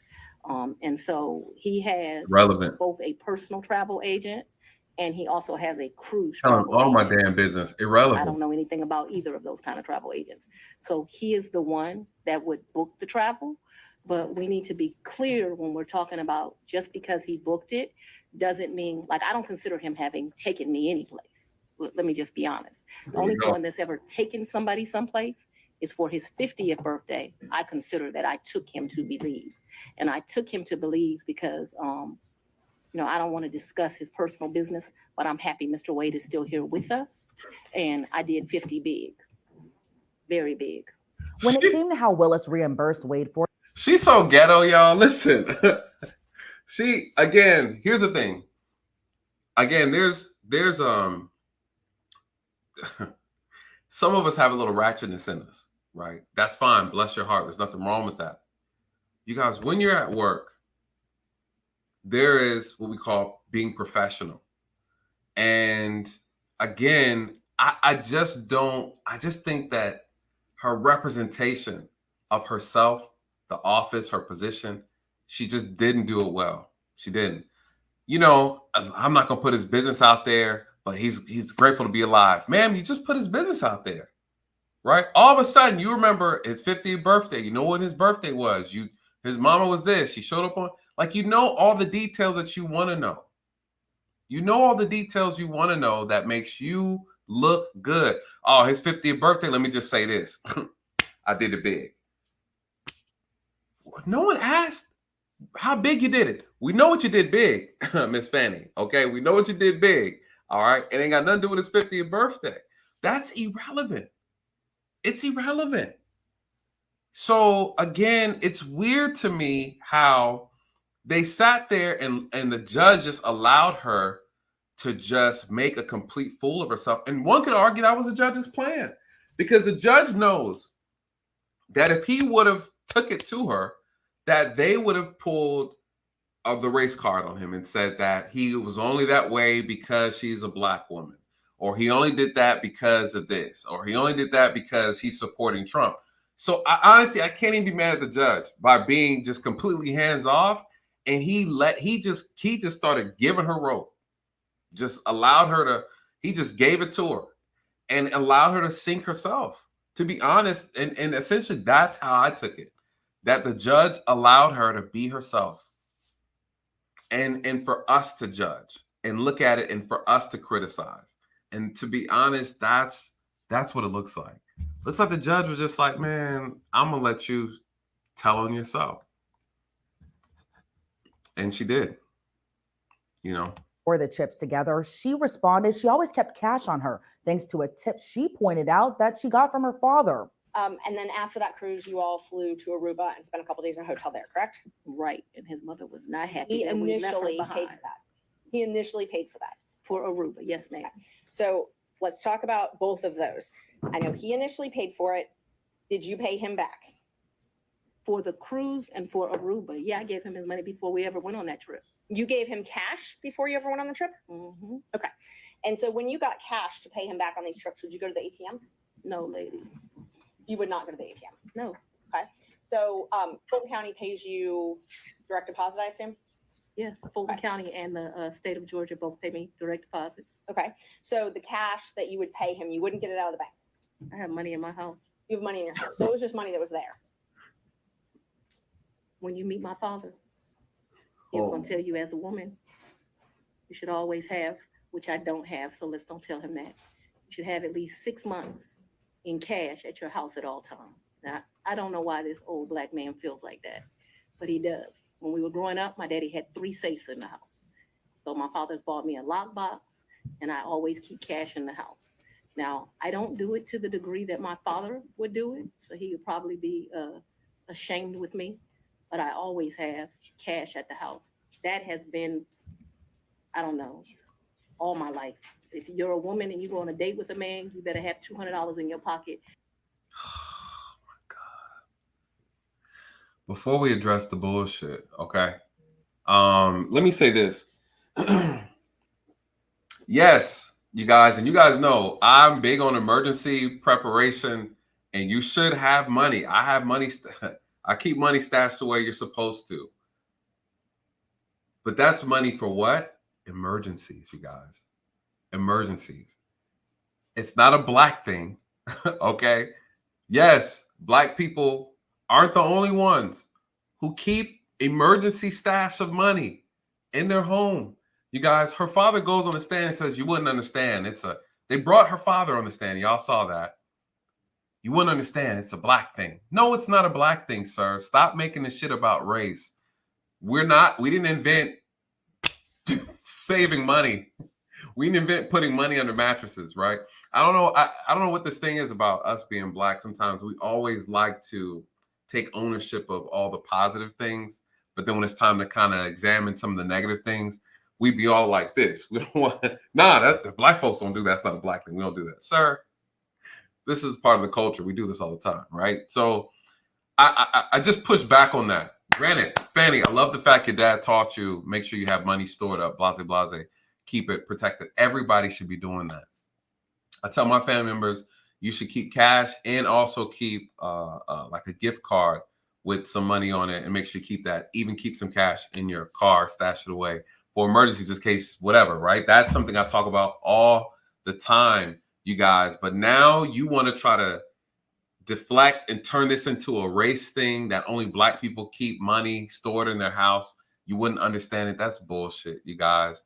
And it's very unnecessary. And again, once again, she's asked a direct question and she runs off down the yellow brick road talking to you about what it's like to be a black person in America saving money. And as a black woman, you should always keep $200 in your purse when you go out on dates. Ma'am, this is not a damn TED Talk. You're not in front of a high school teaching young girls how to go on dates. Like, this is what I'm saying. She just linked, yeah, you know, as a woman, you're supposed to keep at least $200 in your purse. Like, what the hell are you talking about? The woman asks, she's trying to figure out, you're just coming paying this man back cash. Do you not have debit, credit? Do you not do any of those things? Here's the problem. Fani's talking about you're supposed to have emergency stashes of money in the house. Okay, fine. Okay, cool. That's for emergencies, you guys. That's not for you to operate your normal day in life, okay? Because that now looks a little suspicious, right? I know people who do it, and they're drug dealers, right? I mean, I'm just saying, they're drug dealers. That's what they do. They keep their stash of cash because they can't put it in the bank. So they operate outside of their area where they're safe, right? That's different. Ma'am, you have a whole career. You get direct deposits. You mean to tell me that every time you make a transaction in the real world that you go to your mysterious piggy bank in the house? Basically, you got your own safe house and you got a whole piggy bank, and that's what you do all your cash dealing. So your account, your checking account, is strictly just to collect money, and then you got cash that you just got stored away in the house, but you operate out of that cash, right? You got petty cash. You operate. That's what you do. Okay. Mm-hmm. You know, the IRS is watching this like, shit, we about to check out Fani's documents. We need to see where this money come from. You know, it's one thing when you say, well, I knew that he was paying for this trip. I went to my bank. I pulled out the money of my portion that I owed him. So you guys can check. You can actually see the bank transaction receipts for that. Okay. Problem solved. You talking about you operate, all right? You operate your day-to-day personal expenses through cash. So you don't do anything through your card, you know, according to this. So, I mean, I don't know. I'm not saying she's a liar, but she's looking real liarish, okay? She's looking real liarish. So if that man acts up, you can go where you want to go. So I keep cash in my house, and I don't keep cash as good in my purse like I used to. I don't go on many dates, but when you go on a date, you should have cash in your pocket. You've never given Mr. Wade money through Cash App. No. The only money you've ever given him outside of a contract is cash. I didn't give him money in a contract, so that was cute. But I didn't give him money outside in a contract. What happened? No, we're gonna answer it since you said it. Next time on Scandal, right? That was cute. Black girl air snatching. What they call them? Air snatching the air, right? That's the black girl thing. You know, that's the air snatching thing. Listen, that was cute. Look at the lack of respect, the arrogance, and her testifying, and oh, that was cute, man. This is the turn. I've never, you guys, in my years of being in courtrooms, I have never seen anyone, any witness, act like that on the stand. Never. I've seen lawyers get arrested, been held contempt of court. I've seen witnesses be obviously on the stand, contempt of court. I've seen people get locked up, getting disrespectful. I've seen people get locked up because their phone went off twice after the judge told them to turn it off. You guys, never in my life have I ever seen this shit right here. Is something out of a TV show. I'm telling you, Scandal. Like this is an episode from Scandal right here. This is an episode from Scandal. And this was cute. Whew. He worked more hours than he was paid, and the county paid him for the work that he did. So don't be cute with me and then think that you're not going to get an answer. And I will ask you about the contract in a minute. I asked you about cash. Did you ever pay him anything? And I'm trying to qualify my questions. I'm not talking about the contract with Fulton County that was paid. I'm not talking about that. I'm talking about outside of that. Did you ever pay him anything other than cash? I've only given him cash a few times. She paid him that punani. Yeah, tell him, Fani. Fani said, "Well, I paid him in that P. Okay, that's what I paid him in. I paid him in that kitten, that kitten box. Yeah, that's what I paid him. Yeah. Listen, honestly, what this seems like to me is that, let me not go there. Because it seemed like the brother was probably he was probably the higher muscle. Okay, that's what it's looking like. He looked like he was on pole patrol. Okay, she hired him for pole patrol duty. Right? You see what I'm saying? She hired a plumber. She hired an internal mechanic. The cat massager, the bat breaker. Okay, that's what I think this whole thing is about. At the end of the day. Because outside of that, she was given the box. Talking about, so if we would go to dinner, Let her finish her answer. if we would go to dinner, I wouldn't give him cash because he paid for dinner or I paid for dinner. I've given him cash only a few times in life, probably 4. Okay. Probably the most money I've ever handed him is $2,500. The least amount of money I've handed him, probably between $500 and $1,000. Whew. God, I mean, listen, Fani makes about $300K a year, right? For what she does. I think she makes about $250,000 as a DA. So she's good. She got money, you guys. But you're going on dates with this guy, and at any point in time, you just hand him $2,500 in cash. I don't know, man. It looks suspicious. It looks suspicious. Okay, so and remember, how old is Fani Willis? What is she? Because what's the name? You guys remember? Wade is younger. All right, he's the tenderoni, right? He's a young tender compared to her. And not only is he getting paid, people are saying, listen, this is the dynamics. Wade got paid, Fani got laid, and the taxpayers got played. That's what this whole triangle is about. Okay. This is what this whole triangle is about. At the end of the day, they're like, Fani chose penis over prosecution, and she is okay with that. And guess what? She said, listen, I'm lonely. And the cat gets lonely.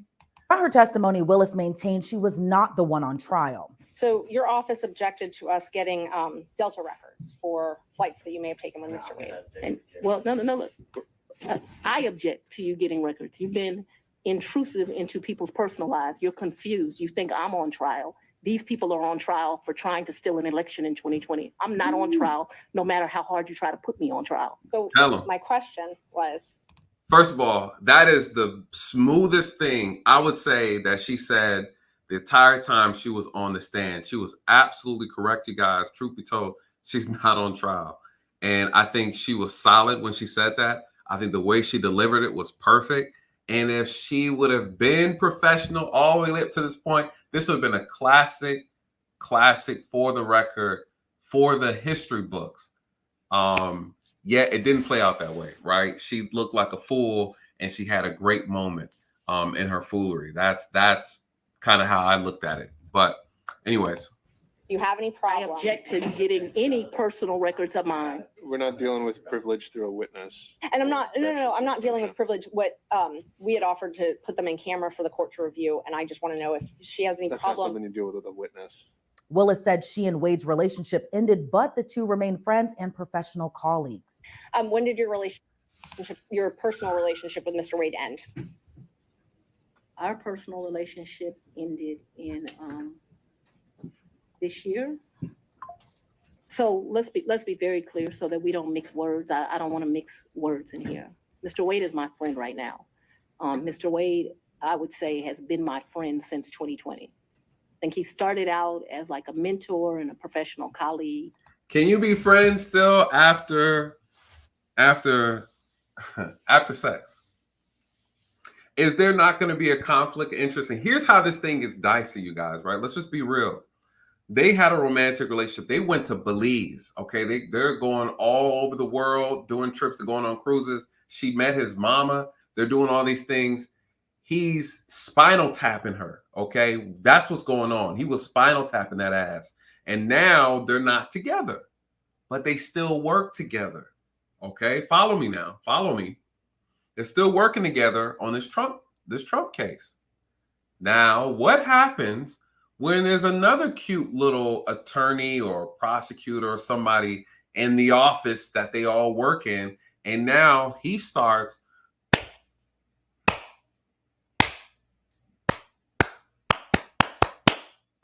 right with the new chick all together. Now listen, now he's messing with someone else in the office that Fani is in charge of as well, right? You guys, this is where things get messy. This is where things get complicated. And this is how drama happens in a workplace. So now you have him and her, they're no longer together. But guess what Fani starts thinking? Fani's like, you know what? I know exactly what he's doing to her because he did it to me. Next you know, it's like, where's Wade at? Oh, he's in Belize. Then you're like, where's Tamika at? Oh, she's out of town too. Oh, I wonder where she's at. She's what? Right? With Wade. And what ends up happening, you guys, is this is where the conflict of interest happens, which is why you don't mess with coworkers, which is why, as men, fellas, you don't dip your pen in company ink, right? Because again, this is where the conflict comes around. I've worked so many domestic cases where these situations happen where the guy is messing with the coworker, and then the new coworker comes around, and everybody, then you find out the guy was messing with the supervisor and the coworker, and then next you know it's WWE at the job. And then we show up and we're like trying to figure out why 8 women are kicking, screaming, cutting, and blowing somebody's car up, okay? Listen, I got stories for days. The reality is that this one situation could escalate and evolve into something more sinister in the workplace because people couldn't keep their legs closed, or because Captain Woodchuck didn't want to keep his in his pants, right? No discipline at all. No professional sexual discipline at all. And again, this is how these things happen, you guys. And so though she can sit on the stand and say, listen, he did the spinal tap, right? He did his thing, and we're cool. We're able to separate that and not listen. Most men and women, there are some men out here who can't handle the separation. There are some women out here who can't handle the separation because I guarantee you, the moment she sees someone else that he's messing with in the same office, she's going to have a problem with it. And guess what? Then she starts treating that coworker, that subordinate, she starts treating her unfairly inside the workplace because she knows that Wade is throwing her back out the same way. Oh, and next you know, she starts thinking, oh, the way he was eating me, I bet he eating her just like that. And next you know, she's going crazy. You guys, I've seen and heard it all. And this is what ends up happening a lot of times with these guys. I've seen it in hospitals. I've seen it I've never seen it with attorneys though, but I have seen it in all other professions. And listen, what tends to happen in these cases, you have the supervisor who used to be in a relationship with that person, now is treating that coworker, that subordinate, unfairly, right? Now And you know how women, y'all know how y'all are. It's hard for y'all not to show that emotion, right? Next you know, you start picking on that coworker, right? You start being extra, giving them all the shitty jobs, right? Making them stay late, you know, changing their hours up, being on their business and stuff like that. Why? Because now there's this frustration, there's this jealousy that takes place, right? And so what Fani's telling you is that no, we grown. That's not going to interfere with the job. You guys, listen, it always interferes. It's rare you find people who can have relationships inside with coworkers and then not create any type of hostility. This right here is a hostile work environment waiting to happen. Waiting to happen, you guys. Waiting to happen. And so that's the reason why they say you don't do it. And even with me at the police department, when I was working, we had people who would become couples, and what they would do is they would force them to transfer to another precinct, right? They wouldn't allow couples to work in the same precinct together. And you were obligated to tell the department if you were having a relationship with a coworker. Because of the conflict of interest, they would send you somewhere else. Same thing with a supervisor.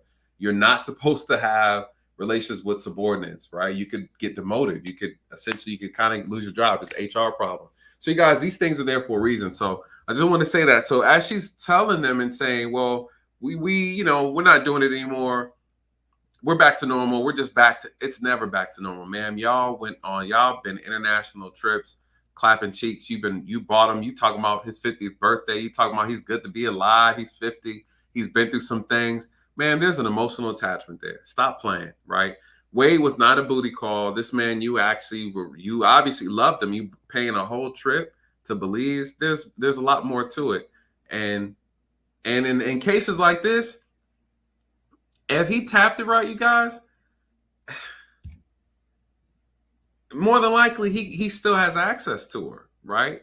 There's gonna be that day where she's had a long day. Oh, the Trump trial stressing me out. Let me call Wade, see if he can give me some advice. And it's 3 o'clock in the morning. It's me, Fani. Oh, what's going on, Fani? It's been a long night. Are you busy? Never too busy for you, baby. Right? And next you know, Wade is wading in the water. Okay. All right. And so again, you guys, that's the problem. One could say Fani's compromised. She's compromised. She's compromised, you guys. And so she's trying to pretend like it's not a big deal, but she's going to make another emotional response on the stand. And I'm going to show you why this is a conflict issue. He became my friend and somebody that I really respected. I feel very indebted to Mr. Wade for taking on the task of this job. And he is certainly my friend and one of the people that I respect the most. So if you ask about a personal relationship, I consider myself to have a personal relationship right now, Mr. Wade. I consider myself to have a personal relationship with Anna Cross. I consider myself to have a personal relationship with Mr. Abadi. I consider myself to have a... And I would have been like, okay, I hear you, ma'am. I didn't ask you how many other people you had a personal relationship with. Did you sleep with her? Did you sleep with Amarabi? Did you sleep with Tamika? Did you sleep with your coworker, Shelly? No, you didn't. You slept with Wade, ma'am. Right? Like, let's stop it. Stop it. We're not talking about personal relationships. We're talking about sexual ones. Okay? We're talking about romantic. We're talking about and I would have listened, because everybody wants to be tacky on the stand. I would have let her finish saying that shit, and I'd have been like, well, how many of those penetrated you, ma'am? Objection, Your Honor, objection. Right? That's inappropriate. No, what's inappropriate is you ethically violating your position, Fani. Fani, you allowed your Fani to be clapped for the sake of what? And you single-handedly destroyed your qualifications in this case because you did not have enough self-control to keep your legs closed. You preferred penis over prosecution, ma'am. And because of that, you're disqualified. Don't put me up there, y'all. Listen, don't put me up there because I'll call it. I'll call it what it is. I'll call it what it is.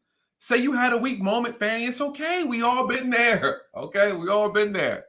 The brother put it on you, and you risked it all. You risked it all. You were in a position to make history. You're the first to ever try a former president, and you fucked it up. So not only this is a historical moment, it's a historical embarrassment. Your name is attached to the most historical event in history, and you threw it all away for community dick.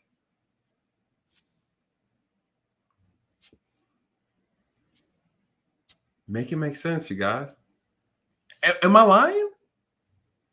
Am I? You would have thought Wade was the only available attorney that could have gave her some. What did he say that was so magical that nobody else probably said? Man, come on. Come on. And Wade is like, I can't really F with her like that because she don't want to make a sandwich. So Wade is like, listen, I try to wine and dine this shorty, but she's too, her ego. That's what he's talking about, her ego, that she's too masculine, right? Wade breaks it down on the stand. They're telling all their business. He's like, you know, Fani will tell you that, you know, she don't let nobody, she gonna pay everything. She don't want to owe nobody nothing. She don't know how to just be feminine and relax and be treated. She's always on guard, right? She's always, I'm a woman, I gotta do this. I'm a strong Black woman, I gotta. Okay. And she talks about it. He argued about, he wants someone to make him a sandwich. The man makes 6 figures. What type of woman you think he wants? He wants a woman that's cooperative. He wants a woman that, I mean, you know, listen. And yes, what she say? She said, I don't drink wine, I drink Grey Goose. You know what that translates to me? If a woman told me I don't drink champagne, I prefer Hennessy and Crown Royal, I'd be like, man, what am I gonna do with you? Take you back to the streets, boo. You a trap house hottie. Okay? You a trap house hottie. If a woman ever told me that she don't drink wine, I'm like, I don't have no purpose for you. Unless you just don't drink wine. But you don't go say, I don't drink wine, I prefer hard liquor. The hell? I'm like, hey, let's go get some caviar and some, I prefer shrimp and grits. Like, it's what? Oh my God. Hardcore Fani. Yeah, boy. She is something else. Personal relationship with Andrew Evans. Okay, let me just clarify that. I have a personal relationship with him as we speak right now. I don't think that's what you're asking. I think that's what you're asking. When did your romantic relationship with Mr. Wade end? Did it end? Here we go. Me and Mr. Wade, You go to bullshit. we are good friends. My respect for him has grown over these 7 weeks of attack. Irrelevant. We are very good friends. I think, but for these attacks, it would have been a friendship that, as life goes, he would have stopped having. I think that you have cemented that we'll be friends till the day we die. Let's. we just have an answer to the I question? can handle Mr. Sadow. Let's have it. Mr. Sadow, shout out to Mr. Sadow. I know his wife. She's an amazing attorney. Shout out to Mr. Sadow. Mr. Sadow's tired of the bullshit. He's like, Your Honor, can you do your job? Your Honor, she answer the damn question? I'm not trying to hear the Notebook story. Okay, this is not a damn love romance story. She asked about a personal relationship. She asked when the romantic relationship ended. That's the question. It's sometime in, I'd say late summer of 2023. So I don't believe me in, this is what you're really asking about. This is the salaciousness of all of this, right? No, I'm just asking about your romantic relationship. When you stopped dating. I think that me and Mr. Wade So he's a man. He probably would say June or July. I would say we had a tough conversation in August. So that men in relationships at the end of physical intimacy, women in relationships when that tough conversation takes place. Willis testified she never disclosed her relationship with the Fulton County Board of. He's a man. You know what's funny? If a man were to say that,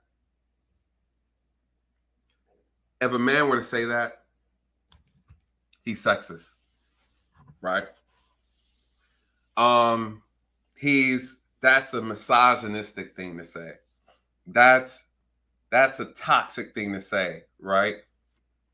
Oh, men. So what are you saying, Fani? Are you trying to say that men only recognize sex as being romantic?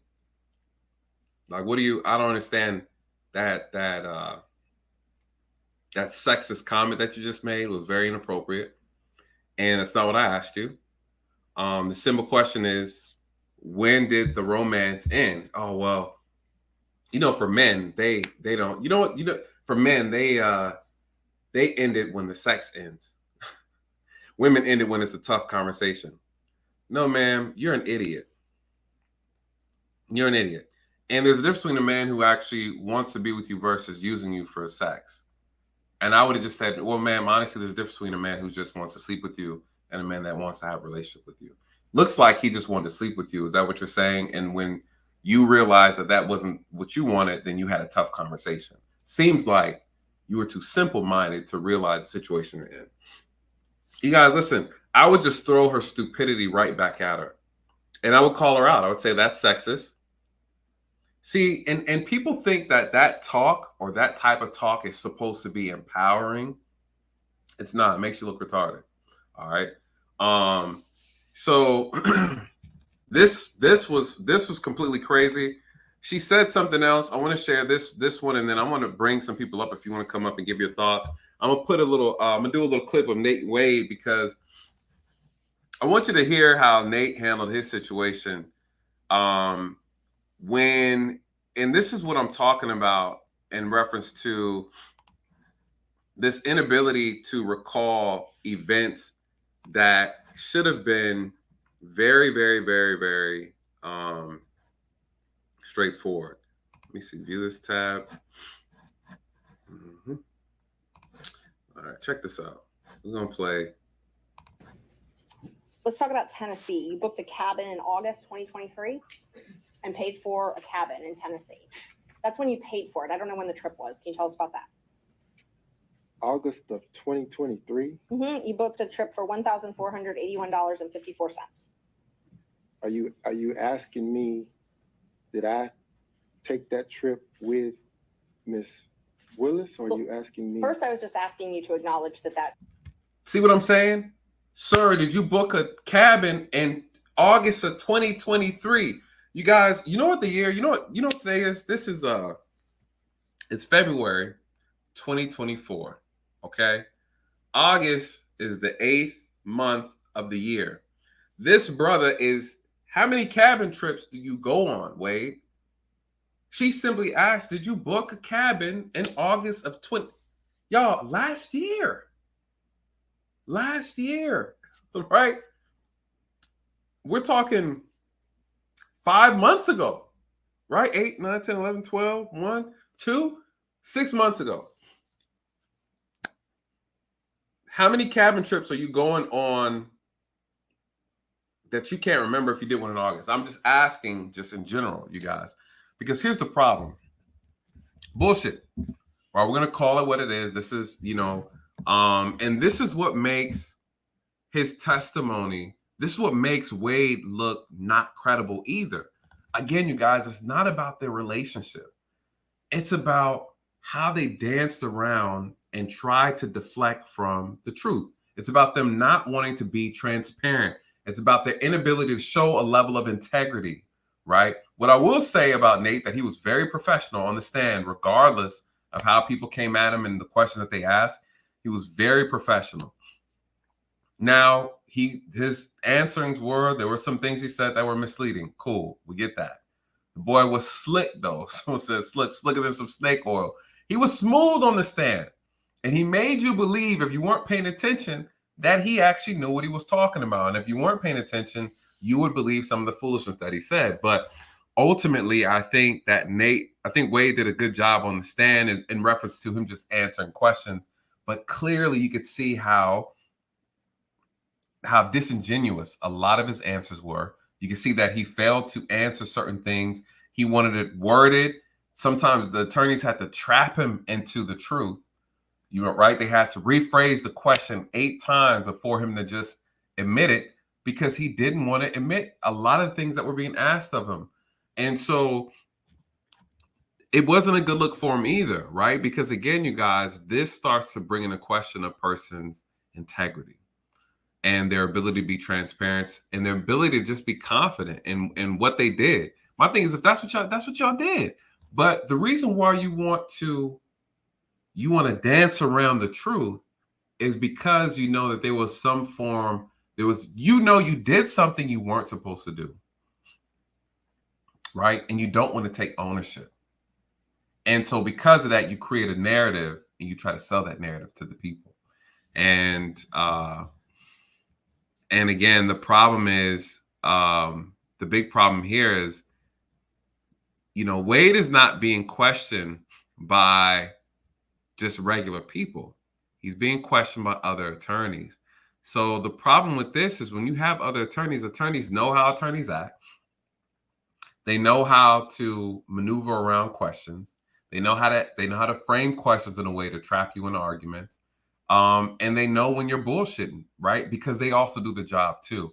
So this was really an amazing thing to see. I feel like this is good training material for future attorneys, because these are all attorneys going at each other. Is correct from the records that you paid for a cabin in Tennessee. Do you recall, and hopefully you can do it from your memory, do you recall paying for a cabin 6 months ago, $1,400.81 in Tennessee?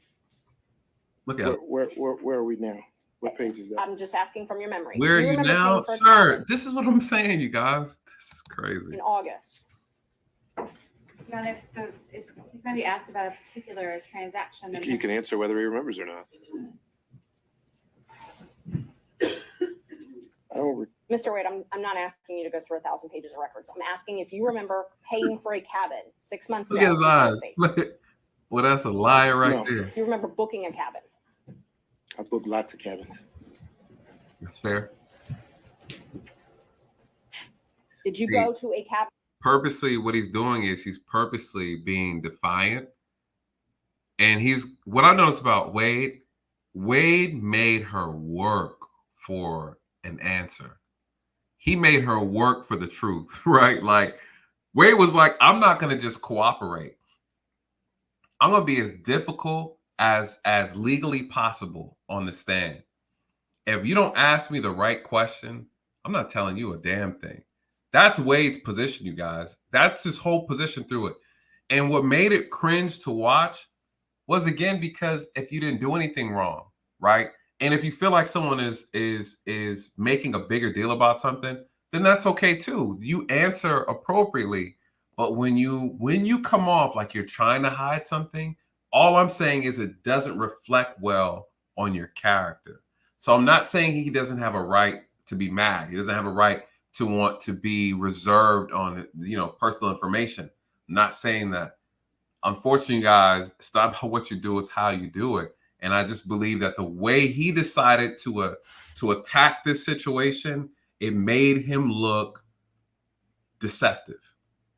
It made him look deceptive. And I would have went about it a different way. I wouldn't have necessarily given them this much of a hard time. And if I had an issue with the question that was asked, I would have told them that. I said, listen, I think that's inappropriate to ask me. I don't think that has anything to do with the case or whatever. Did you rent a cabin? I've written plenty of cabins. Can you be more specific? On August? Yes, that's possible. Can you show me on the line to refresh my memory? And just cooperate, right? Like this, just cooperate. And him going through it like he don't know. Sir, we're talking about Fani effing Willis. Did you guys go in a cabin together? You know what they want to know. Just tell the damn truth. All right. So this is what's crazy to me. He's purposely being difficult. And he's like, if the attorney doesn't ask the right question, I'm not telling her anything. And to me, that's deceptive. Like you're purposely trying to be deceptive. Miss Willis, ever? And hear how she framed the Did question. you go to a cabin with Miss Willis, ever? Here you go. Look at him. Look Ever. at him. Ever? Look at him. Is this?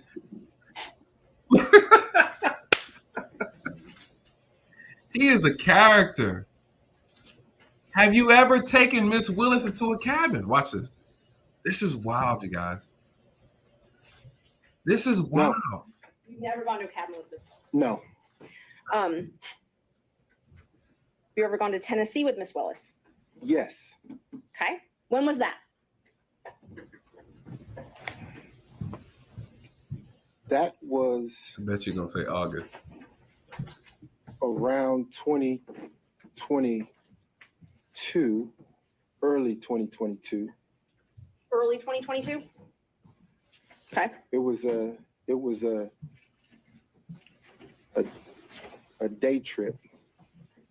Okay. So you didn't spend the night? So it was a day trip. Okay. We would drive there, have lunch, drive back. The reason we would do that is because Irrelevant. the Too much intention she talking. couldn't get any peace of mind. Too much going talking. We ain't acting locally, all that. so we'd get in my car and drive to someplace off the beaten path and have lunch and drive back. Is that when you went to Feigning Goat with her? It's in Jasper, Georgia. No, that's in Georgia. I don't recall going to Feigning Goat with her. So the Tennessee day trips were only Tennessee. Yes. Okay. Did you ever do these day trips in Georgia? Do we drive anywhere in Georgia? Yeah, you were Of course. talking about day Yeah, trips we going drove. out. You know, this is I like that I like that just that clip just of him. I'm not gonna play too much. I mean, again, Wade did good on the stand as far as he answered. I mean, he there was nothing really spectacular about any of his testimony outside of the fact that he made the attorneys work for a truthful answer out of him. And again, that just made him look extremely more deceptive and it made it seem like he had more to hide. He answered some things that were very suspicious about how he handled money. He did talk about Fani Willis and her behavior and her personality and things like that. I thought was very interesting. Let me see. Is this one I want to listen to? Yeah.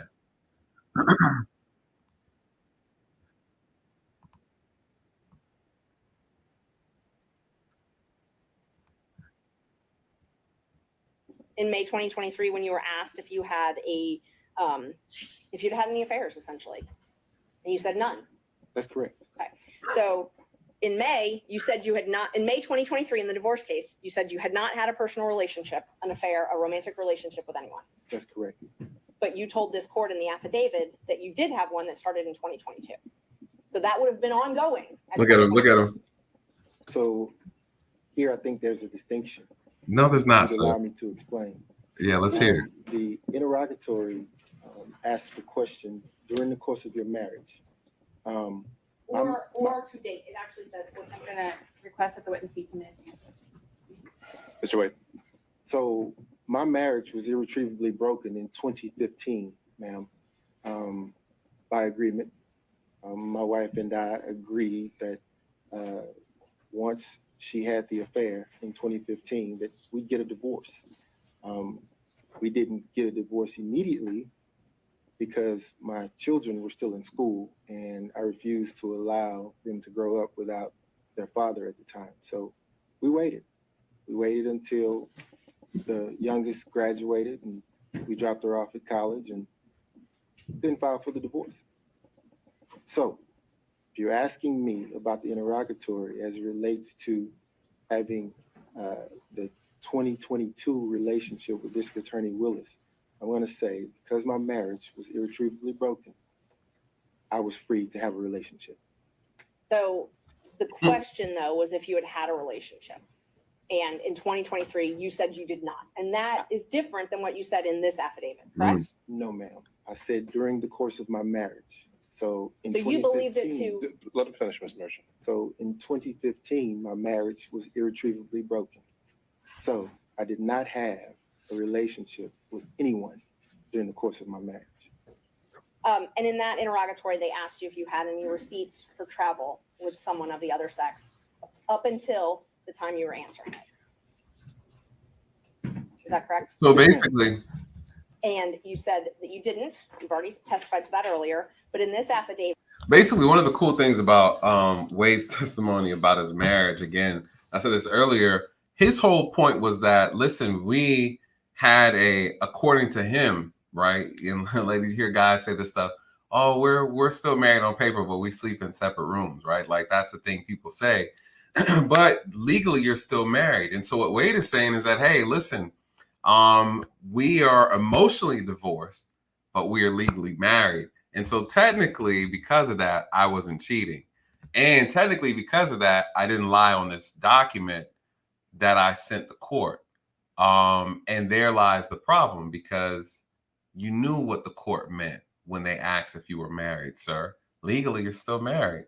And so this is where things get dicey. And so he does stuff like this all throughout his testimony, where it's like it's his version of the truth, right? But it's not the truth, but he tries to say it in a way to where it still makes him, I guess you'd say, absolved of responsibility. And I think I think it's just such a lawyer thing to do, right? And so he's legally married, but they're separated. But that's not how he explained it initially. So I thought that was David, interesting. you said you Yes, ma'am. and you have receipts from those business credit cards that you have to file with your taxes, correct? No, ma'am. No. I filed a statement. I turn over the statement.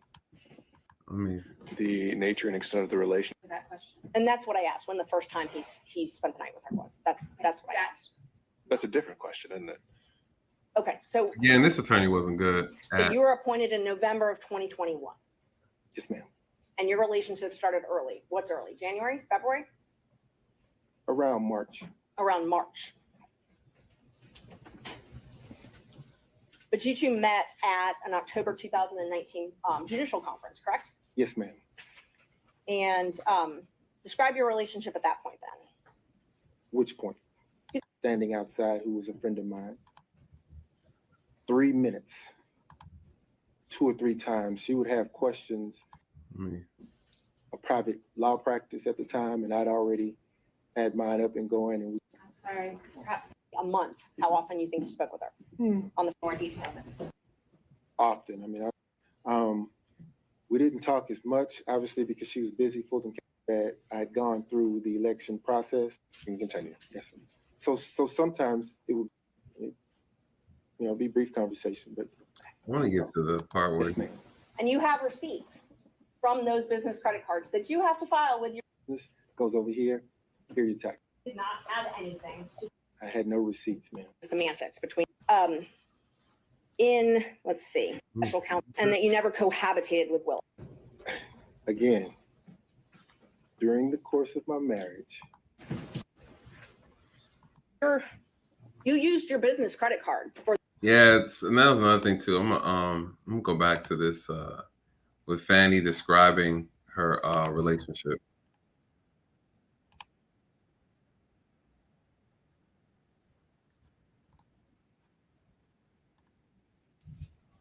I'd say late summer of 2023. So I don't believe me and so this is what you're really asking about. This is the salaciousness of all of this, right? No, I'm just when asking you're about your really- romantic relationship when you stopped dating. I think that me and Mr. Wade, so he's a man, he probably would say June or July. I would say we had a tough conversation in August. He's a man.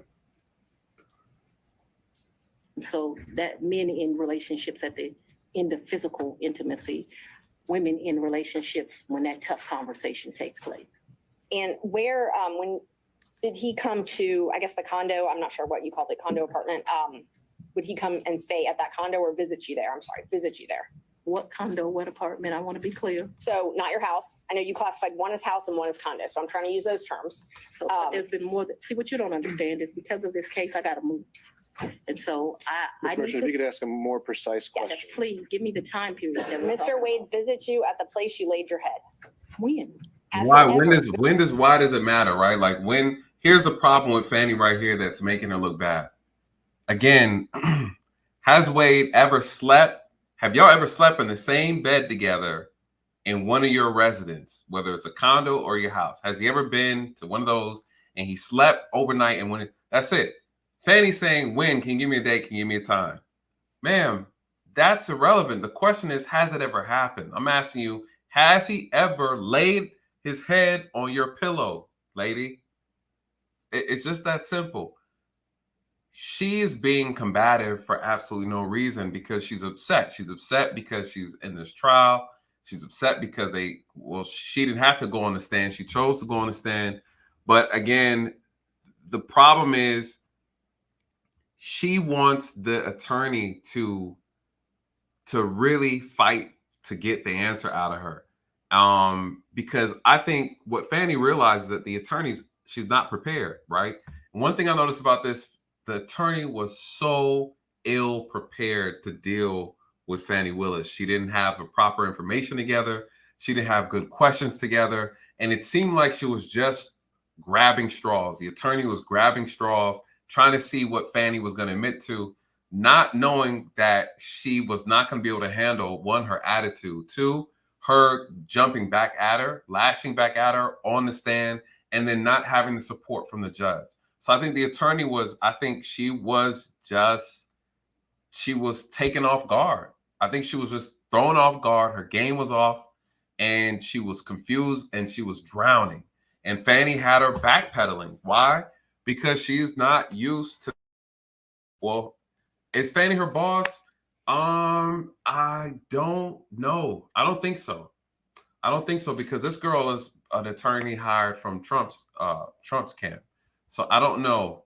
But no, I don't think she works. I don't think she works there because Fani's team is actually defending Fani. Those are Fani's attorneys. Those are the ones who are constantly getting up saying objection. So this girl who's actually asking her questions, again, I said she's doing a poor job. I think she was intimidated. I think Fani intimidated her a lot. And Dre said no. Yeah, so she's not.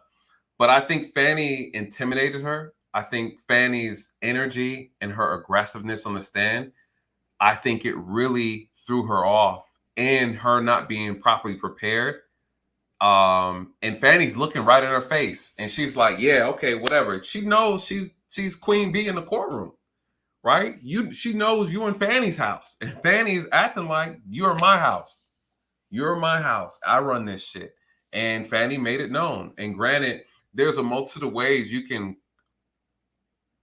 have dominance or show your dominance without having to be an asshole, right? Or be disrespectful. There's still ways you can exert yourself and show that you're larger than life without having to bark and yell and scream, right? Trying to come off like you are. And so to me, I think, again, that's where I feel like Fani, failed in this moment. This could have been a beautiful moment, a beautiful historical moment. And I believe she dropped the ball, absolutely dropped the ball on this. Visited you at the place you laid your head. So let's be clear because you lied in this. Let me tell Here you we which go. one you lied in. Right here. I think you lied right here. No. This is the truth, Judge. And it is a lie. It is a lie. Ms. Willis? Mr. Sena, thank you. We're going to take 5 minutes. Take 5 minutes. Nah, see, How that's often did Mr. Wade visit you at a place where you were living between 2019 and 2021? So you want to start with the lie that he lived with me in South Fulton in 2019, a home he's never been to. That's one lie you told in your document. No, Judge, I didn't ask her about that. Ms. Merchant, I want you to ask a very precise question. I think The she's judge, saying man, and I don't answering know, that the you judge. did not live with her. So why don't we break that up into smaller Ever. parts? I didn't ask about living. But you put in your, while we're talking about professionalism, no, while we're talking about professionalism, she put in 3 different documents. Well, He she'll lived have with me full opportunity to respond. In and filed that with the court. in professionals. 2019, He's never been to South Fulton. In 2019, I lived in South Fulton. He has never been to my residence in 2019, ever, not once. in 2020? 2019, he's never been to your residence. That's what she just said. Damn. I lived in my home in South Fulton before. This is, and see, but again, here's how irritating that attorney is. And like I said before, she's very repetitive. She's unprepared. She herself is irritated. She's irritated that she has a combative witness on the stand, right? And she can't get any of her questions answered properly. But then this whole thing was a shit show, you guys. It was just there's no other way to describe it. I don't know how people are celebrating what Fani did. Between her and the interaction with this attorney, this whole thing was just, I can't even play no more. I'm not even gonna do it. I wanted to look for the part, I'm about to do a pre-record on that, but I wanted to look for the part where she's talking about Wade wanted someone to make him a sandwich. Let me see if I can find it real quick. We're here, a house I paid. He worked more hours than he was paid, and the county paid him for the work that he did. So don't be cute with me and then think that you're not going to get an answer. And I will ask you about the contract in a minute. I asked you about cash. Did you ever pay him anything? And I'm trying to qualify my questions.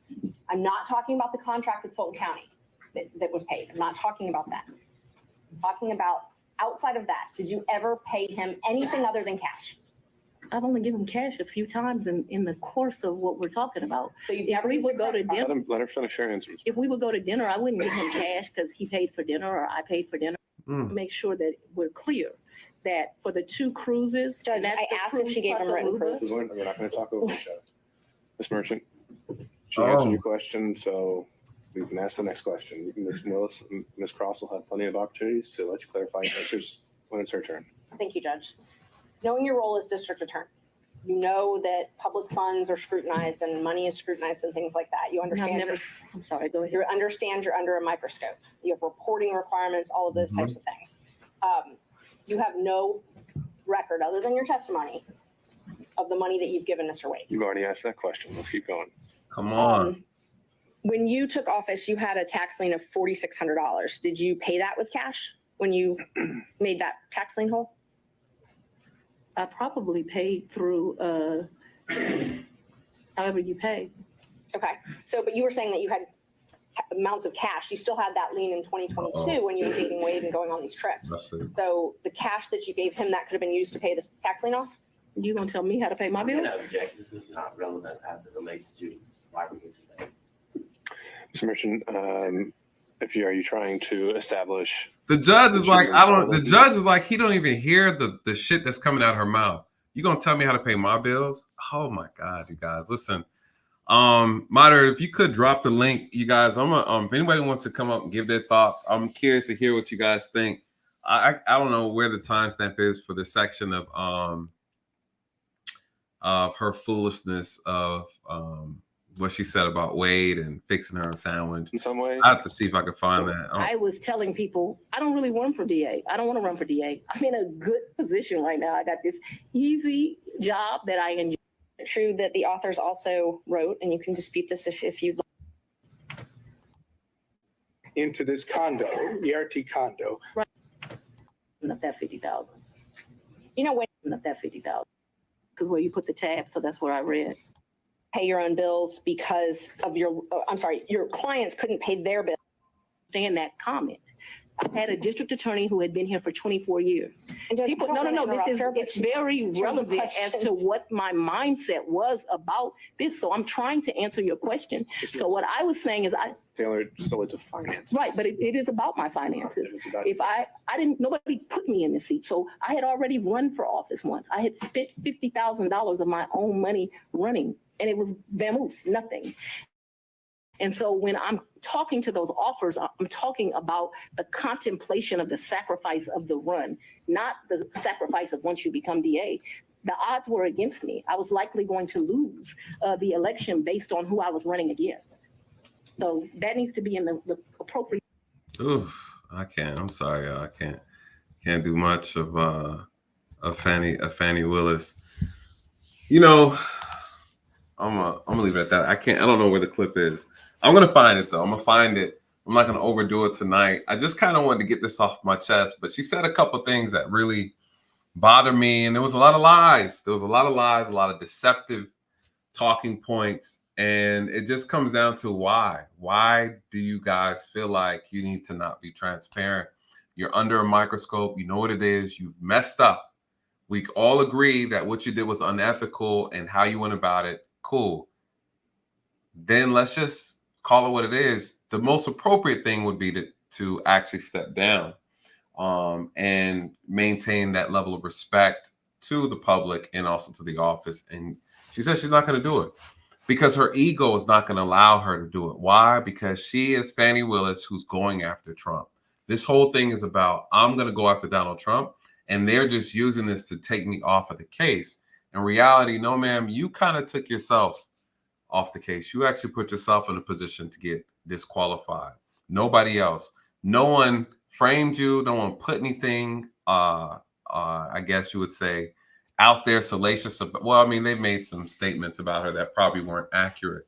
But truth be told, you know, you really kind of put yourself in this situation. So I feel bad. I don't feel bad for her, to be honest. Again, my thing is, I was just more so just kind of disappointed on how she handled herself while she was on the stand, and then how she kind of went to the church and then started blaming white people and blaming the fact that she's a black woman and that this is what they do. They're only attacking her because she's a black woman and shit like that. And that's bullshit. So, you know, I don't know. If somebody sees it different, I'd be curious to hear their thoughts. You guys know, this is a open platform for you to express yourself and challenge even my thoughts. If you disagree with my perspective on it, if you see things differently, something that I may have missed. Is Fani right? Is she wrong? Is Wade right, wrong, whoever? If you want to come up and give your 2 cents, I'm curious. You guys are more than welcome. I'm kind of let this ride for about another 15 minutes. I'm gonna bounce up out of here. But anybody have any questions though? I'm curious. The link is in the chat for you to come up, and I want to get your thoughts. I want to know what you have to say about this, and if you feel like maybe my critique is a little too harsh. A lot of people say my tone can be a little too much sometimes. I'm gonna go ahead and bring you up, Common Man. I see you. Let me put this here. Let me see. Does it come up? There we go. Common Man, what's going on, brother? How you doing? How you been, man? Where have you been at? Man, man, I've been in the process of moving, traveling, working. I'm working on a case right now that's been taking up a lot of my time, unfortunately, out in Florida. And so, but no excuse. I've missed out on a couple good opportunities to make some content, but I didn't have my equipment set up, and I was just being lazy. So you know, I apologize to you guys. So we getting back in the groove. Yeah, I see Fani, like I was saying in the chat. Fani loves that dude.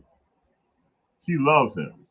I don't know what he did to her or what he was doing to her, but she did everything to protect. Well, yeah. You know what that is. She did everything. She did everything to protect him. Everything she was saying. But then again, he did too, to protect both of them. And they did both, and both of them protected their reputation. You see what I mean? Because they didn't need any what do you call it? Infidelity in their practices.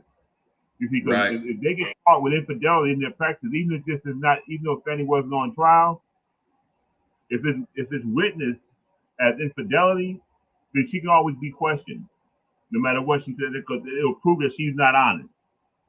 Right. See? Right. They were both choosing their words very carefully. Yep. You see? That's what I saw. And he's supposed to, right? Like he's supposed to try and defend her, right? And I don't have a problem with them, looking after each other, right? They're trying to hold each other down. I don't have a problem with that. To be quite honest, I think a woman at that caliber, on that level, I feel like she should have known better. And there's a time and a place. And if you're gonna be in a relationship with them, you know that hey, we can't mess around at all, not till this case is over, or we can't do any of that. And I can't hire you because we've been in a romantic relationship. I can't even put you in this because it's gonna look like I am showing favoritism to you. This is what a lot of politicians get in trouble for when it comes to kickbacks, when it comes to handing out contracts. They're like, you find out that the person they gave a contract with, they're a county official. They gave a contract to their friend's brother or someone in their family.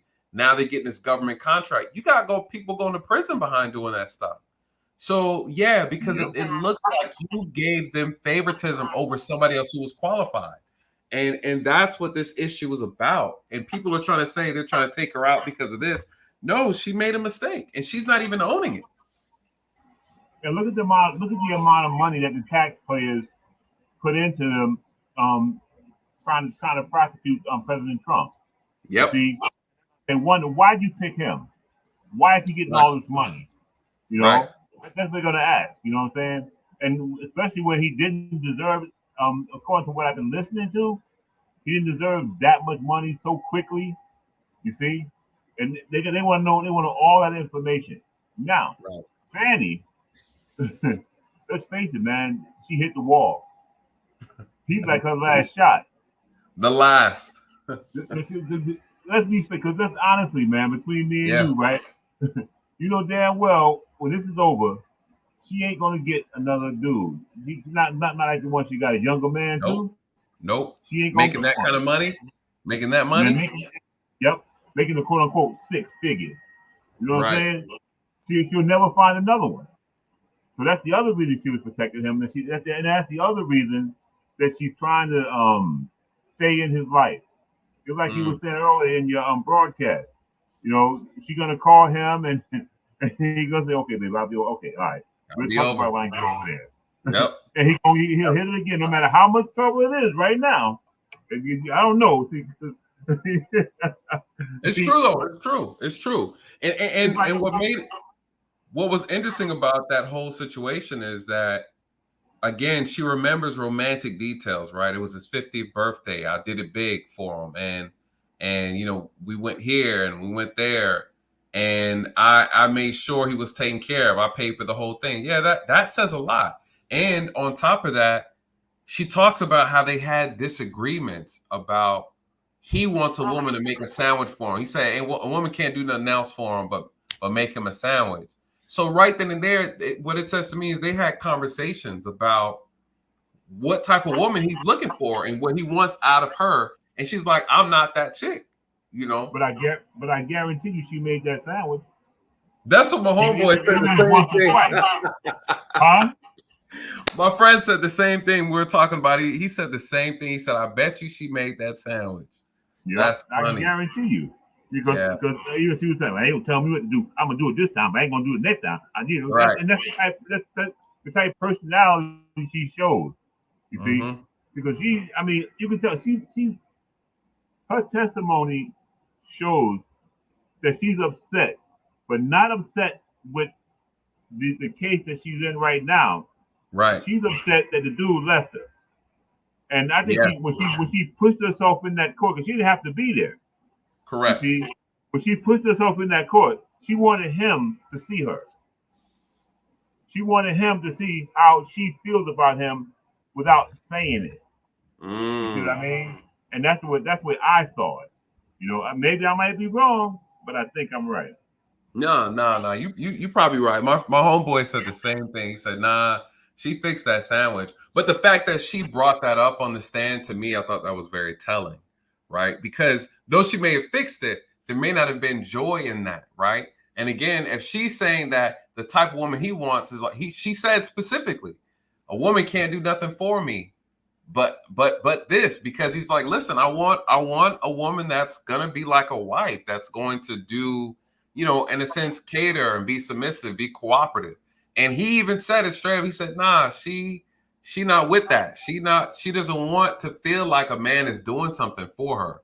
And she said it. She's like, you're my equal, and don't think you're not my equal. So again, you're there's this thing with this feminist ideology that's being spewed out of her.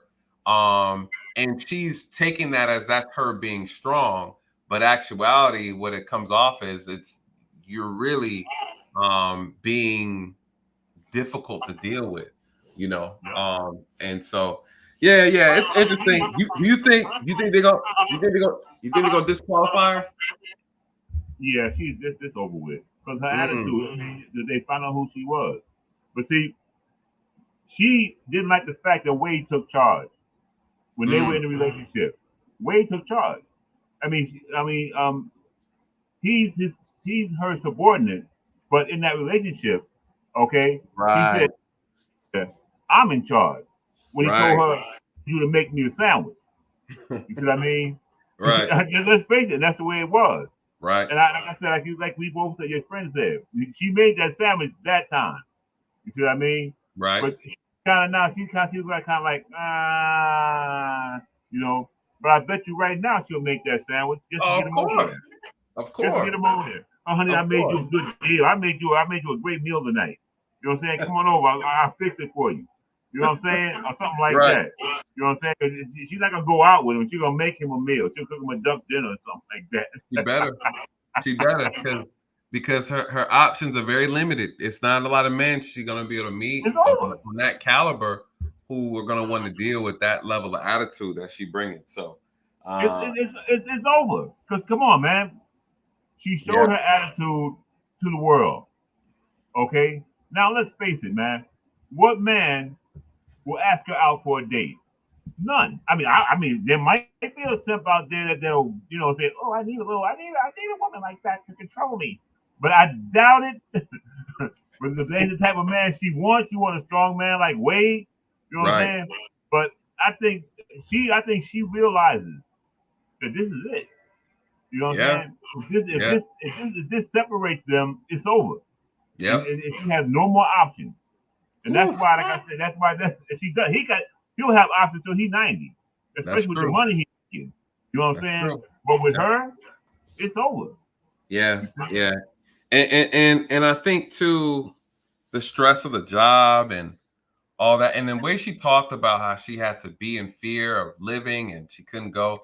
It's just like, man, that's a lot, man. That's a lot for a woman by herself to deal with. You're getting death threats and doing these things, and people are marking on your house, and you're by yourself, and that's when, as a woman, you realize that safety and security that a man provides supersedes your ego, Yep, and that's the other thing. Because when even after he broke up with his wife, when he was, he was by the house, okay?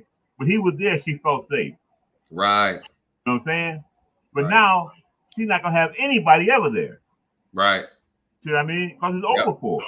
Yeah. Unless she move in with her parents, with her daddy. Like she said, her daddy. Her daddy. Talk about my daddy. Go on back.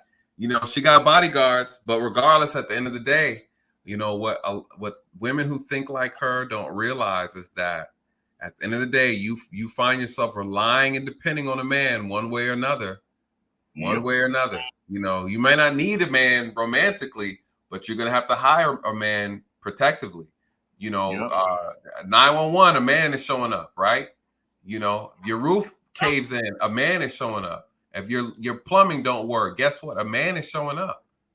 So you can play if you want to and say you don't need a man. No, you need a man. Like, don't get it twisted. Even hell, they even call the people come pick up your garbage. They call them a garbage man. So at the end of the day, you know, at the end of the day, it's stop playing, you know. So and it's sad that some women have that mentality, but the truth be told, that men are needed, men are a necessity, and the world does not move without men. You know, I don't know how this case is going to end, but I can tell you, I think she's going to get dismissed from this case. They're going to have to wait a long time. So I'm thinking right around, what is this here? February, maybe around May, something like that, before they get a whole nother prosecution case in there to go after Trump. Yeah, it's going to take a while. Which time is what Trump needs anyway. But it don't make a difference. What he need. Yep. It don't make it. He's going to win anyway. But yeah. I don't think he. I don't. From what I've seen, on his on that conversation that was recorded, I didn't hear anything done illegal. Nothing. They're gonna try to push something.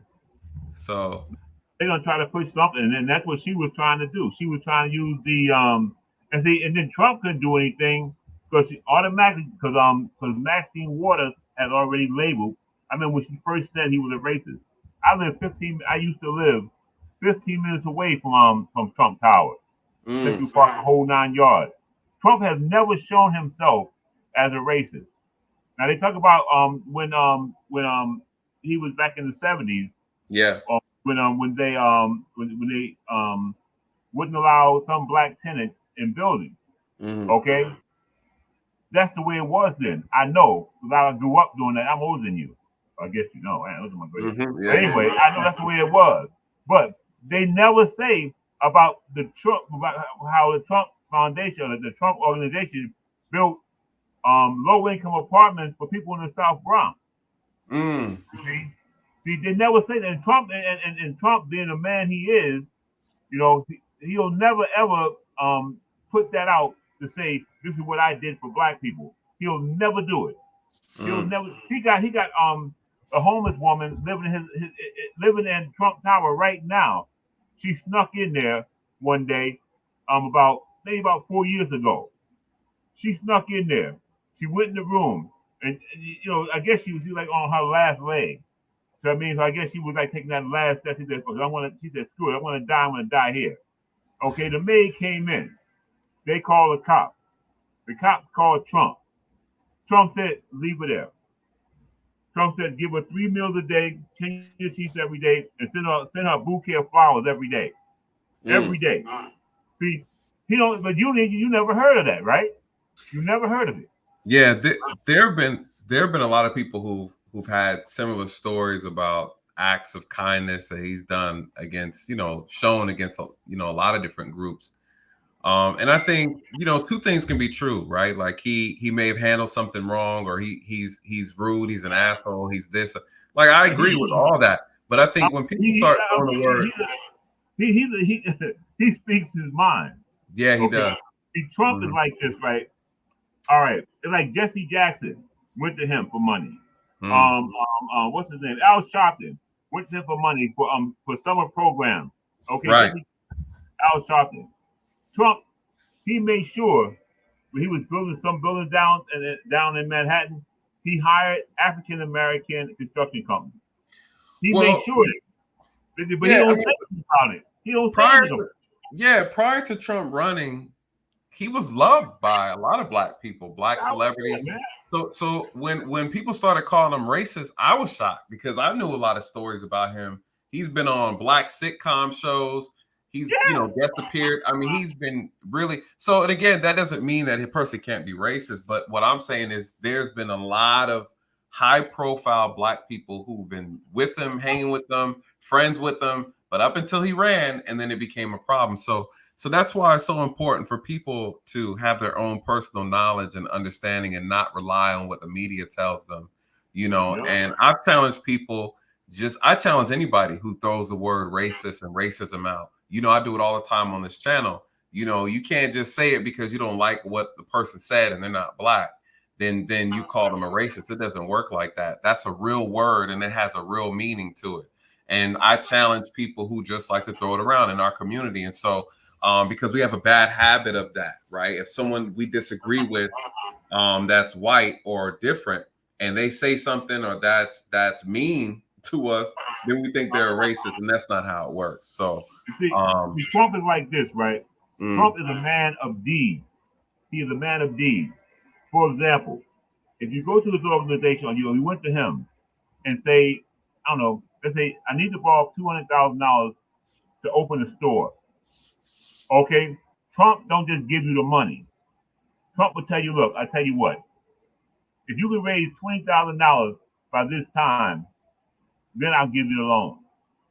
You see, that way it shows him that you're serious about what you said. Yeah, that's the type person Trump is.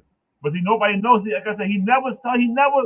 I told you I lived 15 minutes away from him. Okay, when I lived in New Jersey. Okay.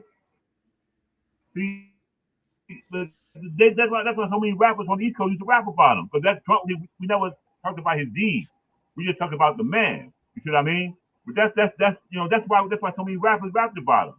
But the way the Democrats spread it, they knew that people on the other side of the country didn't know a damn thing about him. You understand? But yeah, Trump is a man of deeds. You have to show me something. You can't just come and ask me for money.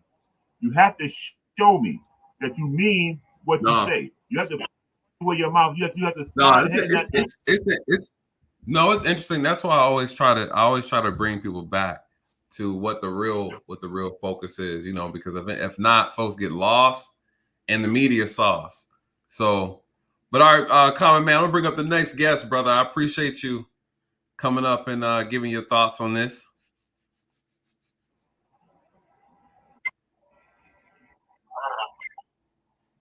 Oh, your camera getting off there, man. I'm talking too much. Nah, you good, bro. All right, brother. Out, have a good one. All right, you too. Let me see. All right, let me see. Yeah. Trump's an interesting character, you guys. They're going. They want Trump's head. They want that brother. They don't want him running, and it makes you wonder. But it's gonna be an interesting election. Definitely gonna be an interesting election.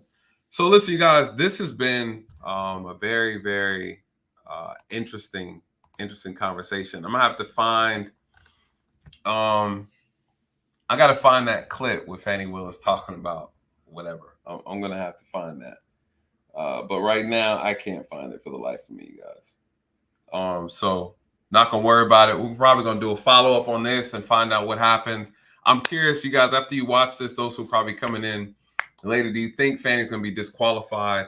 Honestly, I don't know. And the reason why I don't know is because I don't think the prosecutors or the defense, I don't think they did a good job of connecting any conflict, right? We know there's conflict. We know they made some ethical violations. We know that.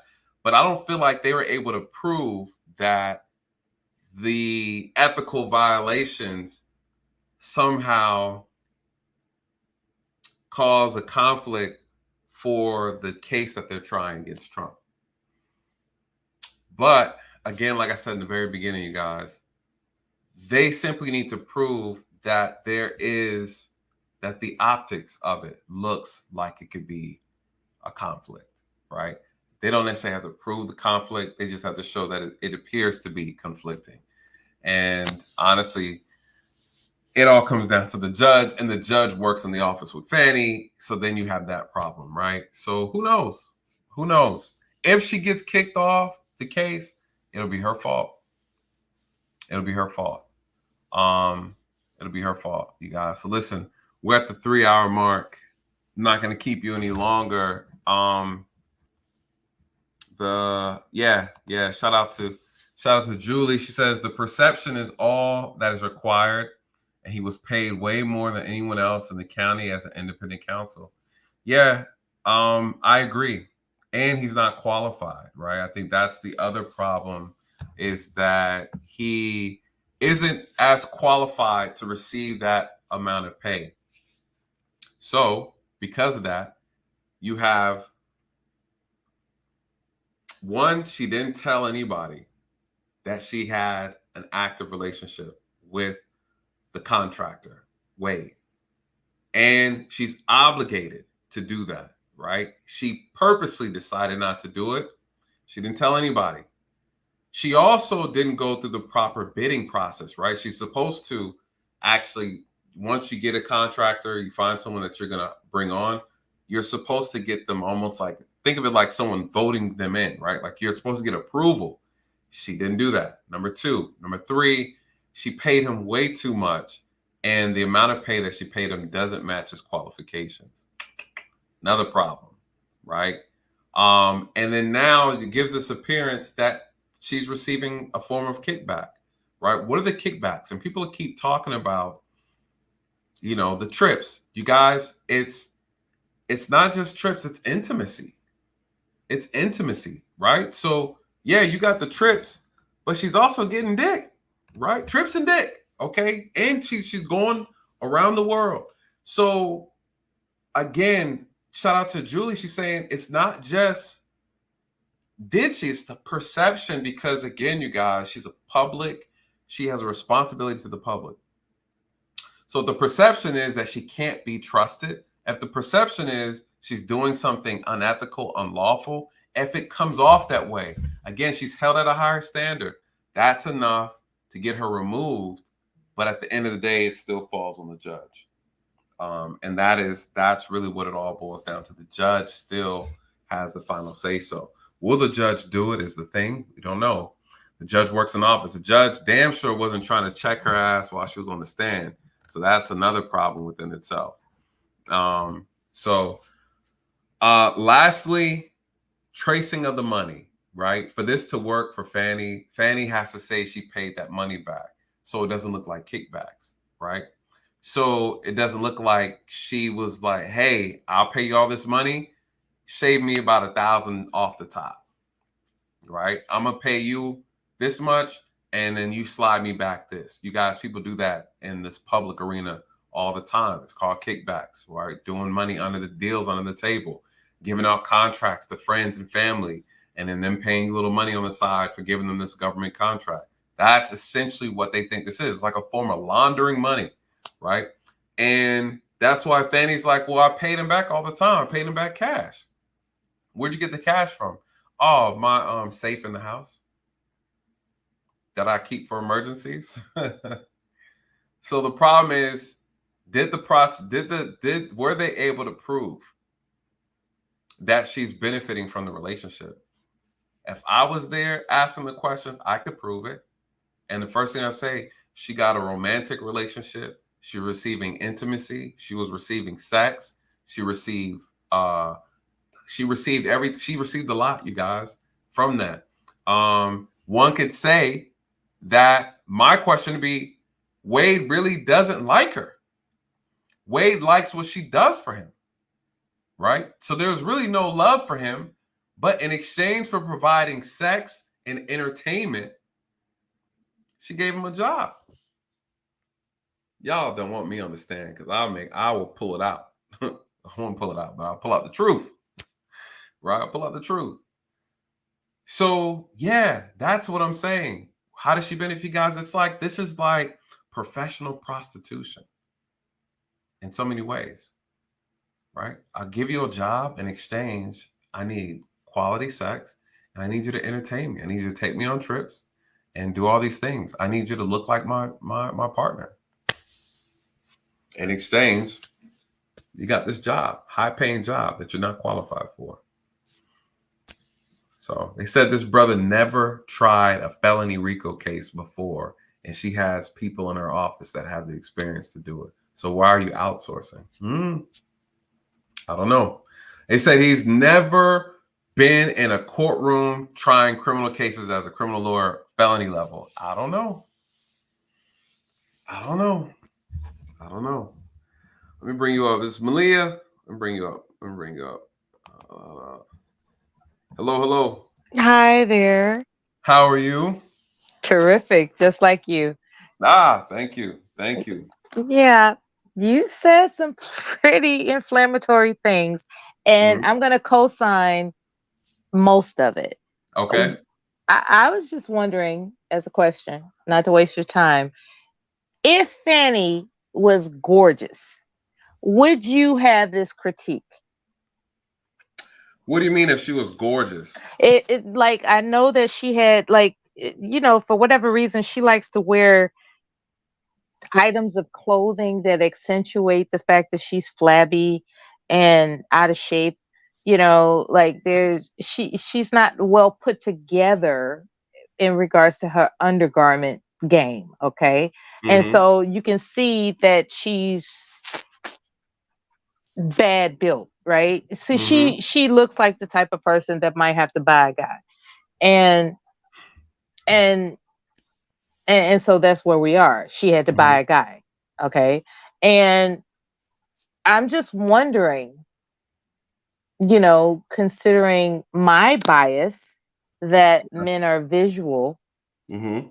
had she been the idealistic vision of a woman, would we have this critique? I Are we think criticizing her because she's not exceptionally attractive, or are we just going in for the sassiness? Like it's like, how dare she be sassy? I mean, she's a powerful woman. powerful doesn't mean you have to be sassy, and sassy doesn't equate to power. Okay.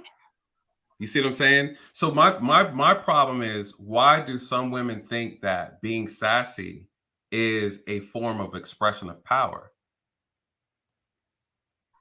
Okay. Not that I'm a professional psychologist, Well, but I'm just asking in general because you equated her sassiness and saying yeah, that that's a form of expression of power. And I yeah. say, why do you believe that?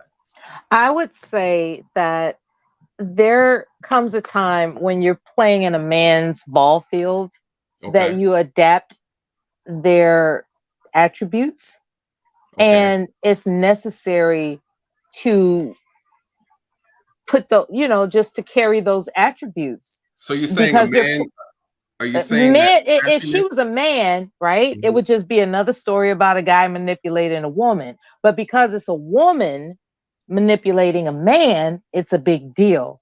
And on top of No, that, she's not even that good looking. no, those are, I think that's false. I think that's an inaccurate way to look at the situation. I think one, Fanny's not ugly. She's not ugly. Her outfit did not fit her. Her body is not It, attractive. the outfit wasn't. It just wasn't. It didn't look. It She's didn't not look. ugly, No, but her she's not body's ugly. not attractive. Well, her body is not attractive.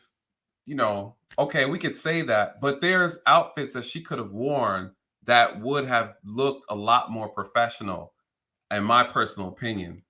I think a combination of her attitude, along with how she walked, her defiance on the stand, I think collectively, when you put all those things together, it made her image look unattractive. It wasn't singly just how she looked, right? She's not an ugly woman, right? She's not. Yeah. So, but when I'm examining, I'm analyzing her mannerism. I'm analyzing her attitude. I'm analyzing her disrespect of the judge, of the courtroom, the disrespect of her position, the disrespect to her coworkers, the disrespect to the other attorneys. I'm looking Mhm. at I'm looking at her character. I I'm think she adapted the attributes of the average man in power. That's a false statement. And let me tell you why that's a false statement. All right. Because she was the only woman that was on the stand. Everybody else, all the other witnesses who took the stand were men. No, and all of those men are powerful men, and none of them acted like she did. Okay, we can go over that. Okay, We can go over that. is that true though? Do you agree with that? She is over the top. I'm not disputing that she Mhm. is quote unquote over the top. Okay. However, I think when she adapted attributes of dominance, right? Which Right. is normally delegated for a man's personality, Okay. normally. So she took it upon herself to adapt those attributes, and she's exercising it to the zenith. That's what she's doing. That's her choice.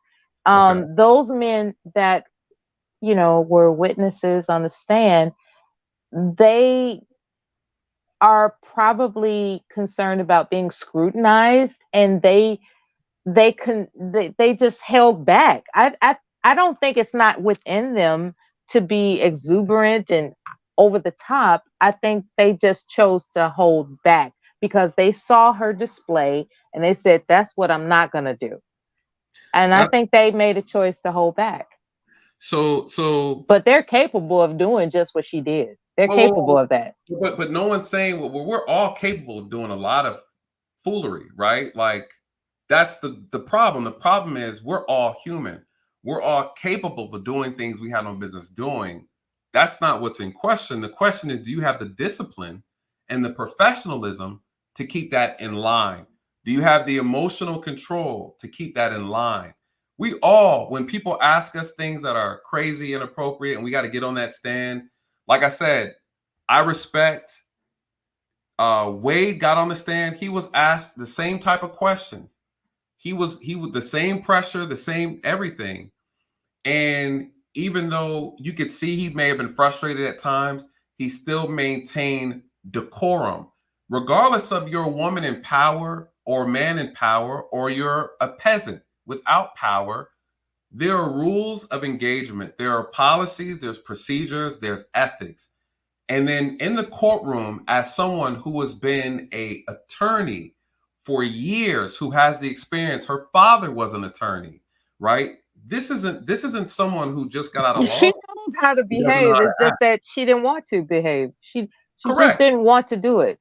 Correct. But she felt like she didn't have to do it because of her position. And that's the problem, right? The problem is when you have a level of authority, right? And you feel like you are above correcting. When you allow your power and your title to get to your head and you believe you're above correcting, then you feel entitled to do and say the things you want to say because I'm so and so. And that there is the problem with Fani's situation. And it's just not something that's exclusive to women, right? You know, you have men that have that ego problem, and they allow that ego to be shown through their work. So it's not an indictment on women. It's just that this woman in this particular time, Fani Willis, has made a fool of herself, and she allowed her title to entitle her to act an ass on the stand. Okay, the race card that she's playing, I'm glad you brought that into your live stream earlier. And I'm also glad that you pointed out how her position is what her indignant, you know, display, you know, her displays of being indignant. What I will say is, no, it's a question actually. Okay.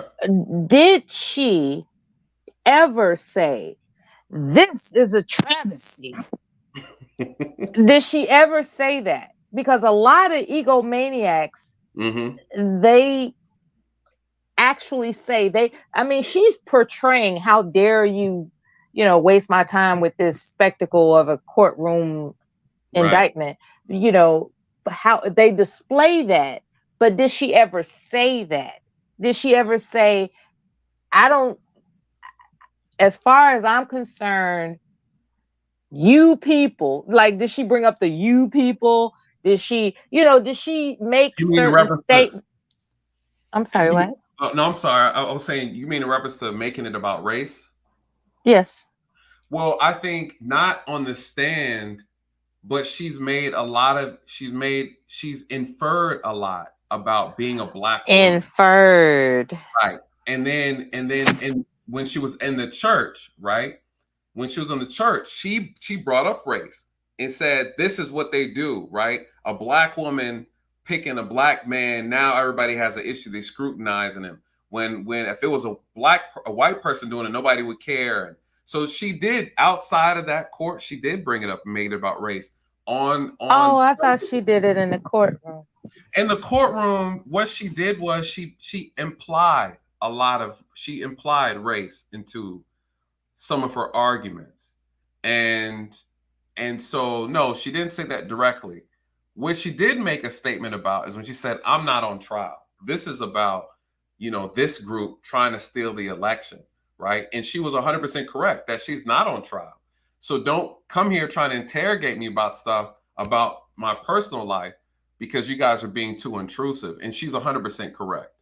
But where she's 100% wrong is that you're a public figure and you work in the public service department, and your entire business is public knowledge. And so, yes, ma'am, when you are a public servant, you work for the people. She thought she was above scrutiny. There Okay, you go. I get it. There you go. Basically, she's like, you don't need it's none of your business where me and my lover are effing around at. Well, ma'am, it is because you're a public servant. And if we believe, that's why it's simple, the perception of fraud, the perception of conflict is a problem in her position, which is why she's supposed to reveal any type of conflicting interest, right? I had a case one time, and I knew the one of the witnesses on I knew the witness. I think the witness was the sister of the brother. The suspect had a sister, and I knew the sister. I went to high school with her, and I was prosecuting the brother, and I told my supervisor that and said, I want to distance myself because, I'm familiar with him. I recognize him, right? And I let it be known just in case, so everybody's aware, so we can make sure we prep properly so that there's no conflict. And he said, hey, well, did you mess with her? Did you have any relations with her? I said, no, I didn't. But I know who she is, and we were good friends in high school, right? And so I didn't know that was her brother that I was investigating. And so, but I made them aware so that there wouldn't be any potential problems. But say I did have relations with her, sexual relations, I would say, I need to take myself off the case because that could potentially be a problem. And that's as a public servant, those are the things you have to do, unfortunately, because it's there to protect the image and the integrity of the office and of the it makes it look like she has to buy a man, and that's unfortunate, right? And as embarrassing as she has presented herself in the aspect of gotta buy a man, I will say that she knew better. Right? Yes. She knew better, but she did it anyway. Yes. And so there's something mental going on with this woman, right? There's something mental going on with her to where she just cast aside she's about to throw it away. Like everything that she knows to be policy. She just threw policy to the wind, and she just went ahead and bought a man. That's kind of embarrassing. Well, listen though, but my thing is people do this and it's the heart, right? This is the human side of our emotions of this our hearts can cause us to throw our careers in the trash, right? But what could he have possibly said to her to make her throw caution to the wind? I mean, I don't know, but when you're in a vulnerable district attorney, she's not stupid. So no, what could he have possibly say? Not. She's not. That, she's a woman. She's a woman, though. What do you mean by that?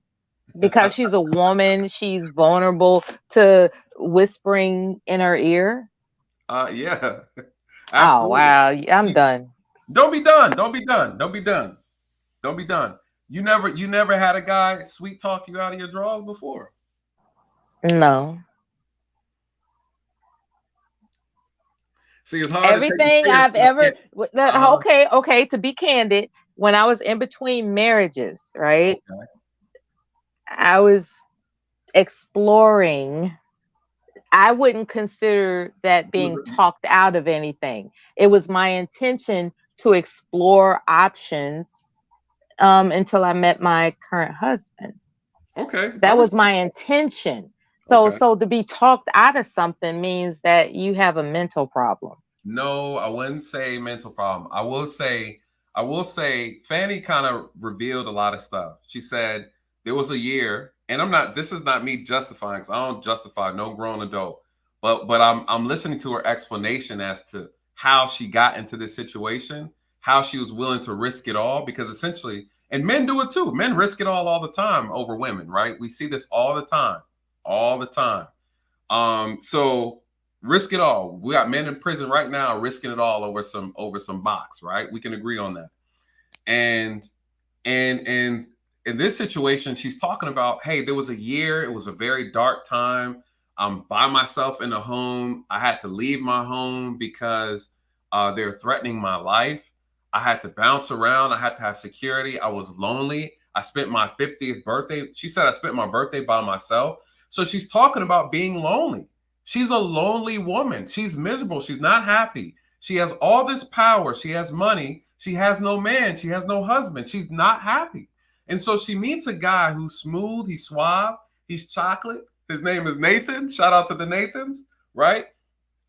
And he's charismatic, right? She talks about how she admired him. She looked at him as a mentor. And mind you, he's younger than her. So she's talking about how she built it up. She's talking, I met him at this conference. I admired him. I asked him for advice.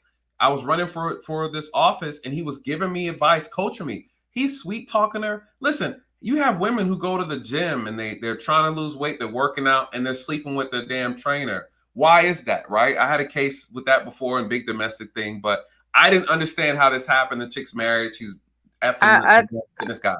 Here's the thing. I have a theory. Yeah. All right. We probably on the same line with this theory. But this man is your fitness coach. You're feeling bad about yourself. You don't feel pretty. And he's motivating you. He's inspiring you. He's getting you in the gym. He's complimenting you. He's making you feel secure. And to women, that's a big thing. Feeling love, feeling secure in a moment when you're not feeling that way. And this guy is being that. And next thing you know, he's woodchucking you down. Right. And unfortunately, women tend to lead with their insecurities. And so if she's leading with her insecurities, Wade came at a moment when she was down emotionally about herself. She wasn't feeling good. She needed and wanted that security.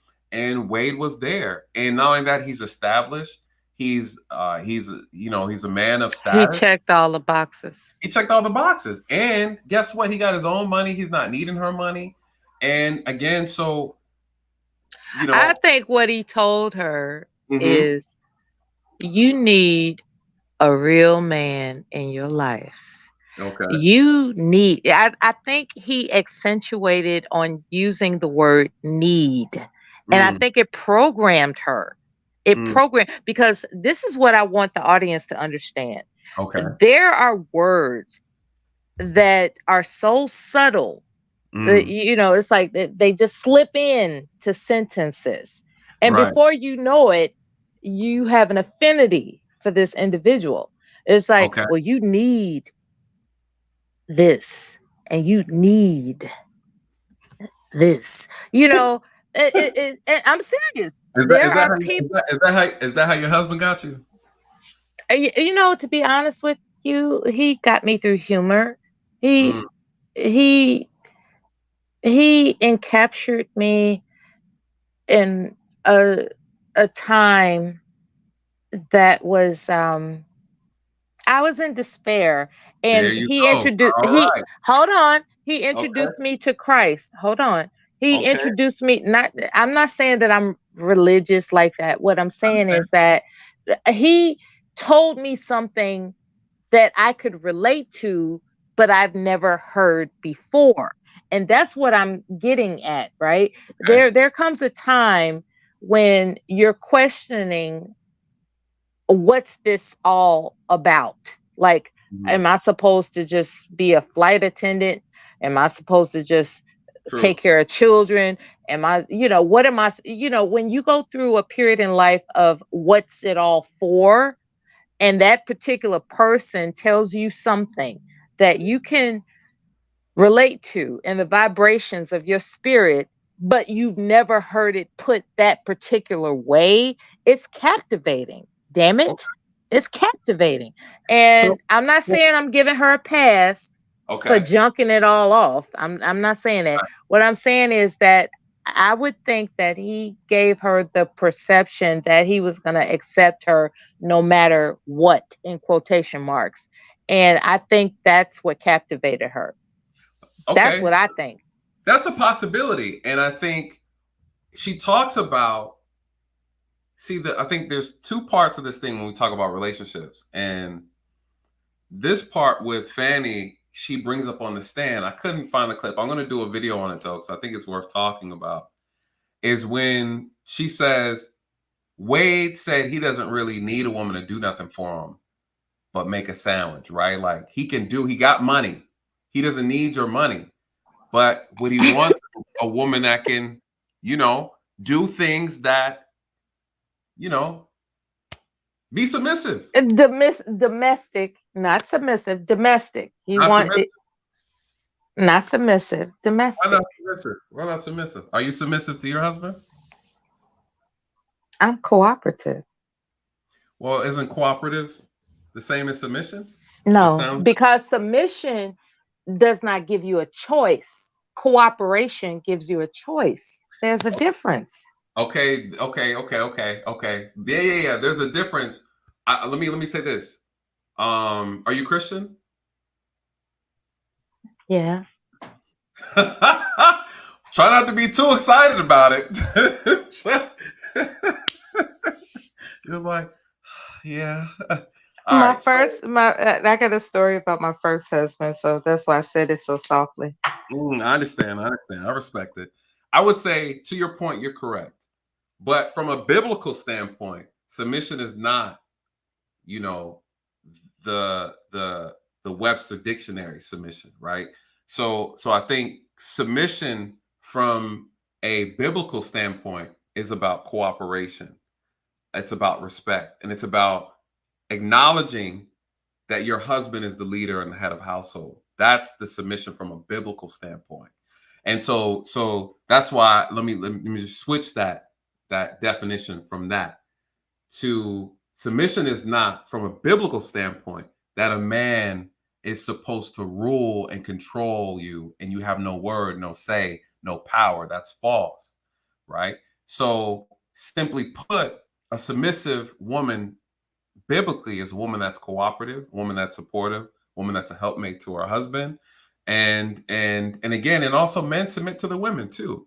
So we just submit differently, but we do submit.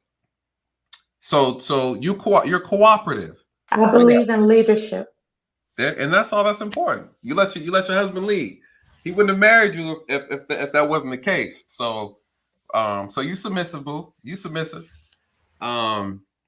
If you ask him, ask him what, see what he says. I'm curious. No. Ask him one day. He's gonna be like, yeah, you are submissive. Watch. No. No? He's not gonna say that. You sure? He's gonna say I'm good. I'm pretty sure he's gonna say that. So let me ask you this. So what were your disagreements that you felt like I had, or you had, that you see that I had? Or what do you disagree with in reference to my take on Fani? Was it just me, my analyzing of her outfit? Yeah, that's a part of it. That was a part of it? Because I gotta admit, I did see her flap overhang, and I was just like, what was she thinking? Like, did she get dressed in a hurry? And right. At some point, being a woman in a powerful position in life, your priority is to show up on time. I'll put it that way, as opposed to actually taking in what it is to make sure that you're picture ready. Okay. She dressed as if she could care less about being picture ready. I'll put it that way. Okay. So let me ask you this. Have you You consider yourself to be a woman of power? All women are powerful. I said, do you consider yourself to be a woman of power? As a woman, all women are powerful. I'm asking you directly. I'm not asking your take on all women because that's I'm not gonna fall for that. I'm not gonna because I'm not arrogant. Directly. I'm asking you directly. What I'm powerful about? You said that Fani Willis is a woman of power. She's a powerful woman. She's a woman of power, right? Yeah. Anybody associated with her can get favors. That's power. Okay, and that's what I'm referring to. I'm asking you, do you consider yourself, if you're looking at Fani Willis and saying she is a reflection of a woman of power, I don't disagree with that. I agree with you 100%. I'm asking you, are you a woman of power? I gotta give that some thought. All right, because my definition of power is okay. Like you got me. That's not how it works. That's not how it works. Yeah, when it comes to power, right? Because you're a woman. No. No, when it comes to power, it's about being influential. That's my, I think because of her position and the influence that can travel via herself is powerful. Okay. That's fine. And thereby you asking me that question, how many people could I possibly influence? Okay. Well, I know you personally, and we can't see your face, so you could be a celebrity we don't know, right? So the thing is this: I don't know you personally, so I'm asking you because I don't know. You could be a woman of power. I just don't know.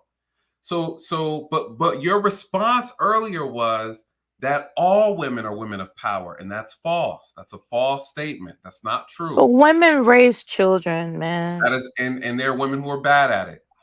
Yeah, that's true. And just because you raise a child doesn't make you a good woman or a good mom, right? We're talking about power, though, not good or bad. Power. But all women aren't women of power. That's a false statement. And that type of sister cult mentality that a lot of Black women share is a big problem. Oh man, it's true. It's like you guys want to just give each other accolades that here are we go. It's true. It's true because it's false. It's not true because you'll see a woman who's down bad, doing bad, and you'll still try to glorify and hype her up when she needs to be either held accountable. She needs to be addressed. I'm glad you said that. I'm glad you said that because if I saw a woman under a bridge in a tent, I am more likely to think that something happened to her to put her in that situation, as opposed to running across a man that is under a bridge in a tent. So I will give you credit for assuming that I'm biased. I'll give you credit for that. Very biased, but that's okay. We're fleshing it out. So again, you said all women are powerful. That's not true. You said Fani Willis is powerful. I agree with that. I asked, do you consider yourself to be a powerful woman? You said you're unsure. So then let me ask you this. If you were in the position of Fani Willis, would you have wore that outfit into the courtroom? Not one day, ever. All right. So why are you trying to make excuses for why she wore that outfit? Because she's been through some things. That's an excuse, man. That's not justification. That's an excuse. Because let me tell you about me. Let me tell you about me as a man of power. I'm gonna make sure, I don't care how stressed, how tired, when I step in a courtroom, when I step in a corporate office, when I step into a meeting or whatever, when I'm presenting myself professionally, I look professional, period. It doesn't matter how bad my day, I'm either gonna be damn late and looking good or on time and looking good. Oh, you're gonna be late.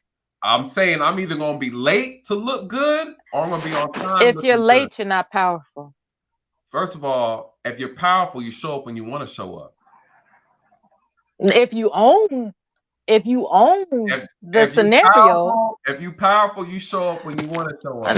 If you own it. All I'm So your issue, what was your other issue? The outfit, we got that because me and you were on the same page with the outfit. I I don't know think why that you mad at me about the outfit.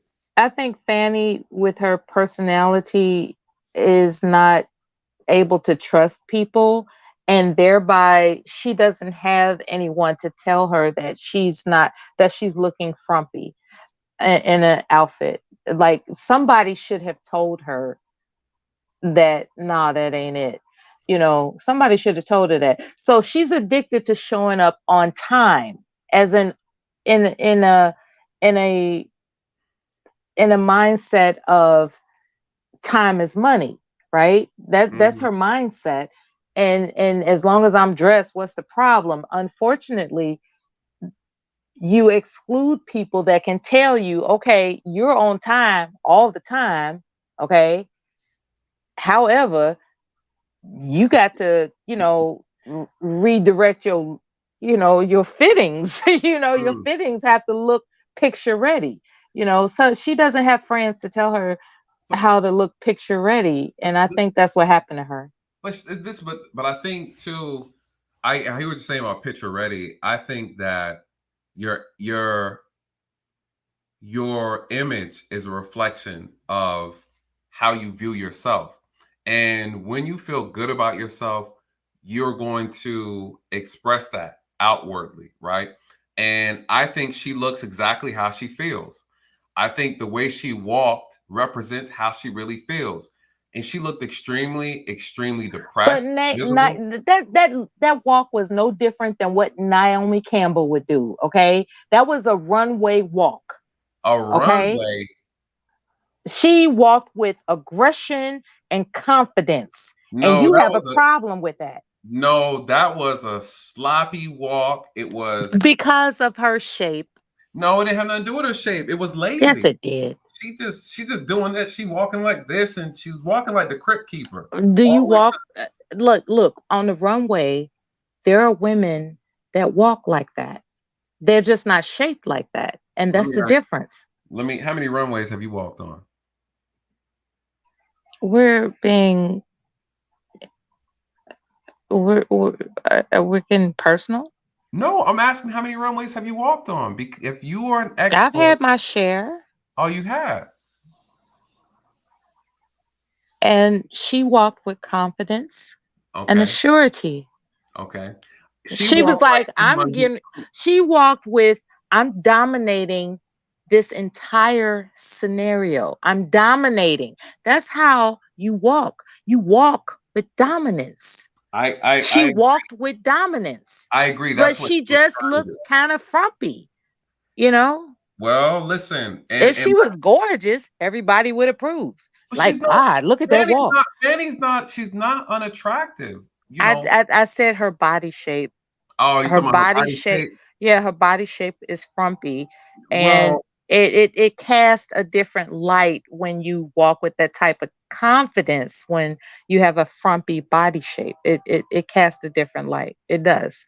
I think Fani Willis needs to hire you as her spin doctor because I think though Man, you're doing the best would you I get can, I think $600,000 like her boyfriend? well, I don't know. I don't know what else you can do for her because she'll need your money. So you got Save her life. you gotta have to be good at something.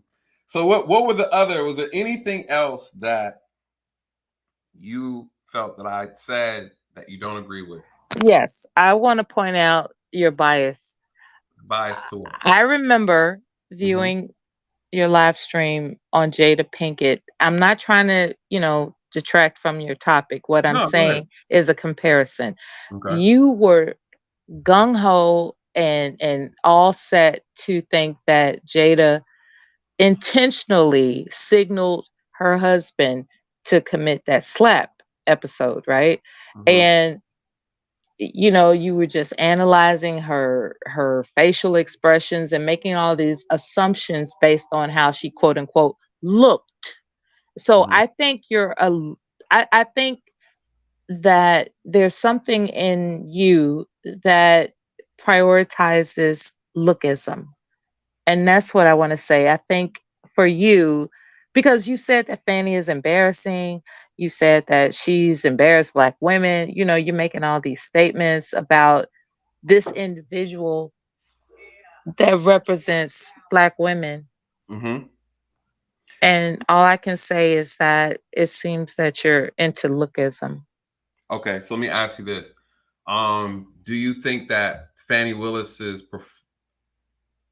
behavior on the stand, do you feel like it was embarrassing?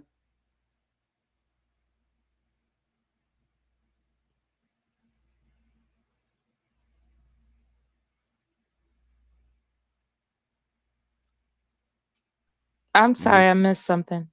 I said, do you feel like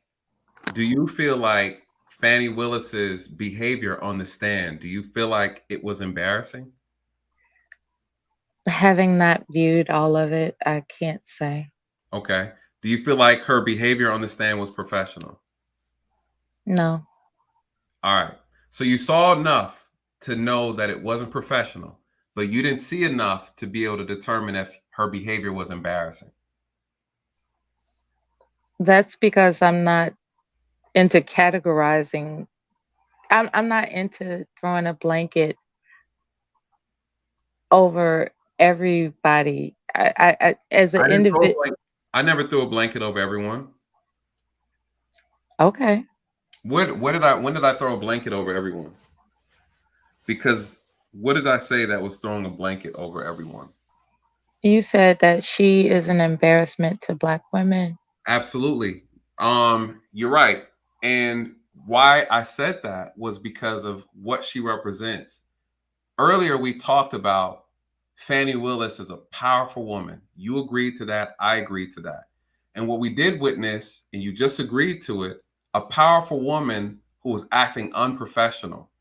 That is an embarrassment to other Black women who are in her profession or trying to reach that level of professionalism where she's at. Why do I say that? Is because there's not a lot of Black women as attorneys in this country as it stands today. There's not enough Black people as attorneys as it stands. We represent, I believe, 2% of all the attorneys in this country. And so we can't afford to have our best and our brightest who have reached this pinnacle act the way she acted. Because as you know, that as being Black, that we are representatives of each other. And so everything she does is going to have a negative or positive impact on someone else who's trying to climb to that same position. The first thing they're going to say is, oh, hell no, last time we put someone in that position and she was Black and she was this assertive and aggressive and ambitious, this is what happened, right? Unfortunately, we're judged. People judge us, as you know, by our skin color, by our race, by our gender, by our religion. You are judged, you are scrutinized by these things. And if you have people in our community that are ill representing us, it absolutely has an indirect effect on all of us. We are the keepers of our image. And when one of us fucks the image up, it impacts all of us. That's a fact. Okay, so you are an image watcher, right? But image matters because you're judged by your image. Okay. However, what I will say, I agree. Okay. I'm gonna say I agree. And I'm gonna also say that this is one person. Yep. One person that, her background could hold whatever as to what the makeup of her personality is. She is one person. She doesn't represent all the future candidates of that position. She doesn't. She is just one person who is displaying everything that everybody finds controversial at this time. She is one person. And for you to say that she is an embarrassment to Black women is throwing a blanket, covering over what people should expect Black women to behave. And I don't find that to be fair. Not that life is fair, but No, I respect that. I think that's a fair assessment. What I will say though is that's how we are judged, and that's how people view us. They look at patterns and behavior. And again, we are in charge of our own image. And when we have someone who, for example, as a Black man, I travel a lot overseas. And when you meet people who've encountered one Black person and it was a negative experience, unfortunately, that stays in their head and they start to look at it, all of us, like that. They see us on TV and in movies, and they see how we act in movies, and they think we all act like that. What I'm saying is human nature and how humans interpret human behavior is they look at patterns and they look at how repetitive things are. And they're not used to seeing a woman in that position. She's not just any woman. She's a district attorney. She's the most powerful woman in the city of Atlanta, right? And the one right above her is the mayor, and he's a male. Prior to him was a female. We had Keisha Lance Bottom. She was one of the most powerful women in the city. She was the most powerful woman in Atlanta. And so, again, your actions are scrutinized. Yes. Was that a blanket statement to make? Yes, you're absolutely correct. Is the statement true in the fact that she is a representation? See, here's the problem that I have with some sisters, right? Is that it's okay to make a blanket statement about Black women when it's something that you guys want to accept and it's something that you believe to be as positive and what you want to actually hold on to. But when it's something that's a critique, when it's something that requires change, when it's something that requires accountability, then you don't want that blanket thrown on you, but you want all the positive blankets thrown on you. Just like you said earlier, you said all women are powerful women, right? That's a blanket statement, but you liked it because it was a positive one. But when it's one that's criticizing behavior, you don't want that blanket. You see what I'm saying? The distinction? We always want to embrace the things that we want on us. We don't want to embrace the things that criticize things about us. It's not a foreign concept that Americans are self-centered. And what I'll say is that I don't even know how to put this. Everyone has a right to defend themselves. Okay. Fani is defending herself. Yep. Emphasis on herself. Mhm. She's not defending Black. She's not on the stand defending Black women. She's defending herself. See, she has a right to defend herself, and I agree. What I disagree is when Fani goes and she gets on the mic, like when she was at the church, she's speaking for all Black people. What does she say? They don't like when a Black woman is in a position of power and doing this. They don't like when Black women, this is racist. When you try to make it about you and you People say things in the church all the time. But the point is, we do things like that when it's convenient, right? It's okay for us to stand on this pedestal saying that we're speaking for Black people only when it's time for us to get something in return. But we don't want to be criticized as a group, right? And that's what I'm saying. Like it's hypocrisy. Yeah, she never thought she would be investigated for her hypocrisy. Correct. I'll give you that. She never. It's apparent that she believed that she wouldn't be investigated.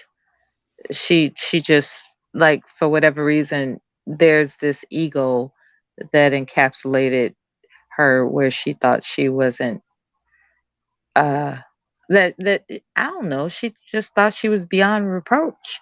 Of course. She thought she was beyond reproach. And now, in the face of being investigated, she's defiant. And she's defiant because she has worked hard to get where to get where she is more than difficult. And thereby it is her instinct to defend herself based on her accomplishments. Okay. I don't disagree with her defending herself. My disagreement from the very beginning was I applaud her. I think she did right by going on the stand and defending her integrity and her character. My issue was the way she did it made her character look even worse. So the issue wasn't that because she was sassy. She wasn't sassy. She was unprofessional. She was rude. She was insulting. She was belittling. She was disrespectful. I Right? think she was dominating. I think she was just What? practicing what she developed as a character to adapt in a male dominated environment. But dominating doesn't mean rude, unprofessional, disrespectful. Dominating doesn't equate to being rude. Dominating doesn't mean you have to be rude and you could be assertive. I can dominate. I could be assertive without being unprofessional. I can dominate and not be unprofessional. What's an example? Let's play. You don't want to play with me. I'll be you. You be me. Nah, that's gonna take too long. Just a minute. Just give me a minute. I'm gonna throw out an example, right? Okay. Say for instance, we're on a road trip, right? Mm-hmm. And you believe that you should drive the entire way. And you're telling me, I got it. You're being dominating. You know, you're not recognizing that you're human and there will come a time where shifts matter. That's what I mean by dominating. Shifts matter. Like adjustments are necessary in order to maintain, you know, the frequency of something that's well balanced. But a person who has a dominating mindset, they think, I got it. And that's the way she presented herself. I got this. This is my courtroom. This is what I'm talking about. You all don't know what you're saying. You all are you question, you know, like she was just practicing dominance. No, but she was wrong, right? She was practicing entitlement, right? And she was wrong. These aren't false accusations. They're inaccurate. Some of them were inaccurate accusations, but she's wrong. Right? She's in the wrong. This isn't something that people made because up. Of her ethics. She crossed the ethical. Yeah, she violated ethics. Yeah. So she's in the wrong. So could you imagine? How would you feel if your husband is in the wrong? Right? You ought not bring up my husband. You ought not do that. Okay. Let's say you were in a relationship with somebody. Okay. And you had a rule that he cannot go to a strip club, right? That's what you guys agreed on, okay? And you find out he went to the strip club. He comes home, right? And you're like, I can't believe you went to a strip club. After we said and agreed you're not going to do it. He says, I can go to a strip club if I want to. This is my house. I come home when I want to. I go to a strip club. I could do it because this is my house and I'm my own person. And he walks past you. Now, is he dominating? Yes. Was he rude? Yes. Was he disrespectful to you? Yes. Was he in the wrong? Yes. Right? I'll give you one better. No, the first one you gave me was trash, right? But I'll give you one better, right? Wait. So we gonna play the analogy game. No, because we're talking about a woman that married somebody who is Christian, and then when he becomes overwhelmed with his position of being the sole provider, he decides to change religions into Muslim, right? Islam. He wants us to be Muslims, you know, and then you find out that according to the Quran, if your wife disrespects you, you may beat her lightly. Okay. But okay, let me pause you there. All right. Let me ask you. That didn't happen, but this seems like a real true story from your last husband. So my first husband, yeah, your first husband.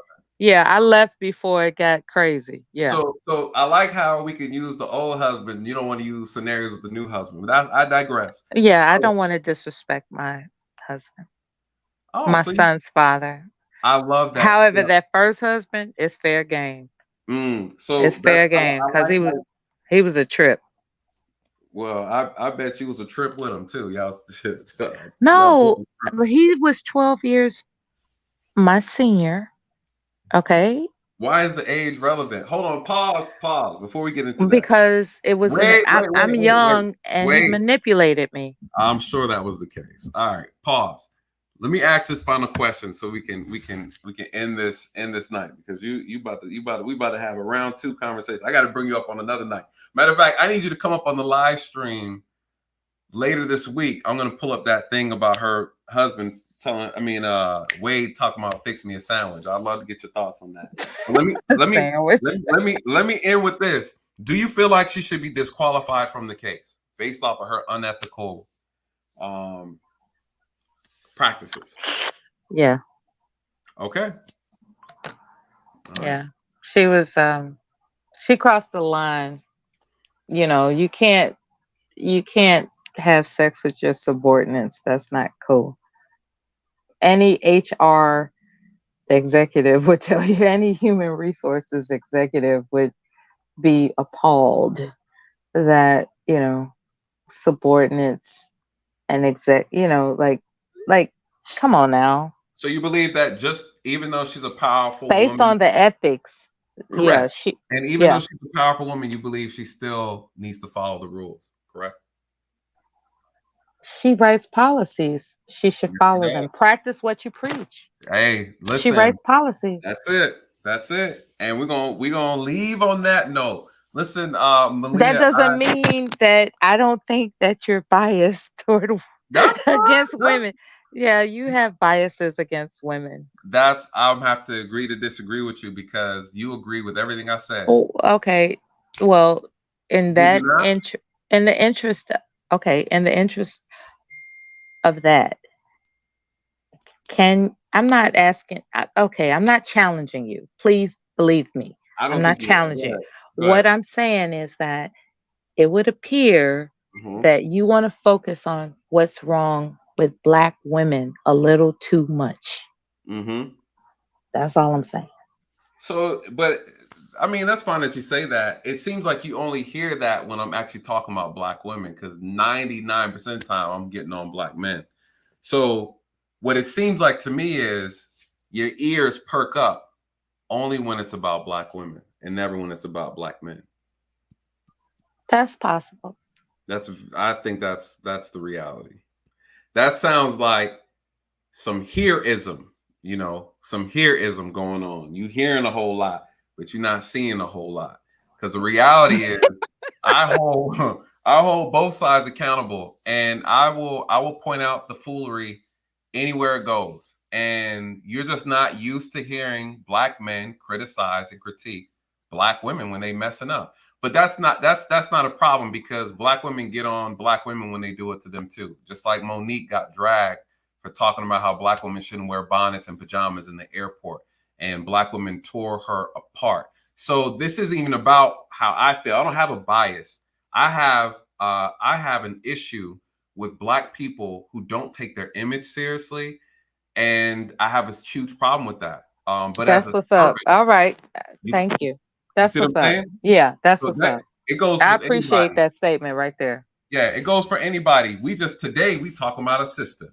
All right, and that sister is Fani Willis. She's on the chopping block today, and that just is what it is. And when Black women do something crazy and do something stupid, and they look crazy, I'm gonna call it out. It doesn't, just because I'm a man doesn't make it biased because I critique a Black woman. You see what I'm saying? Yeah, well, the blanket statement kind of threw me off. So, I feel you. Yeah, but now that you've made your mission statement, that's what's up.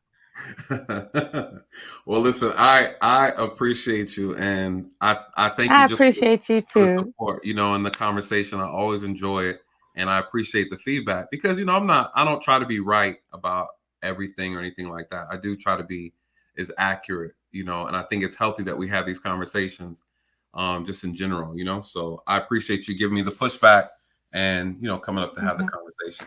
Yeah, don't be dismayed. The world is a better place with you in it. And I thank you so much for the conversation. Thank you. No, I appreciate it. And okay, good night. Good night, my dear. Have a good one.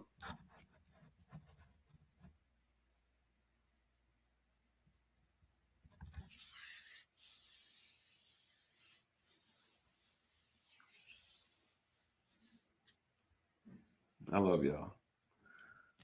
Great conversation. I think she made some great points, and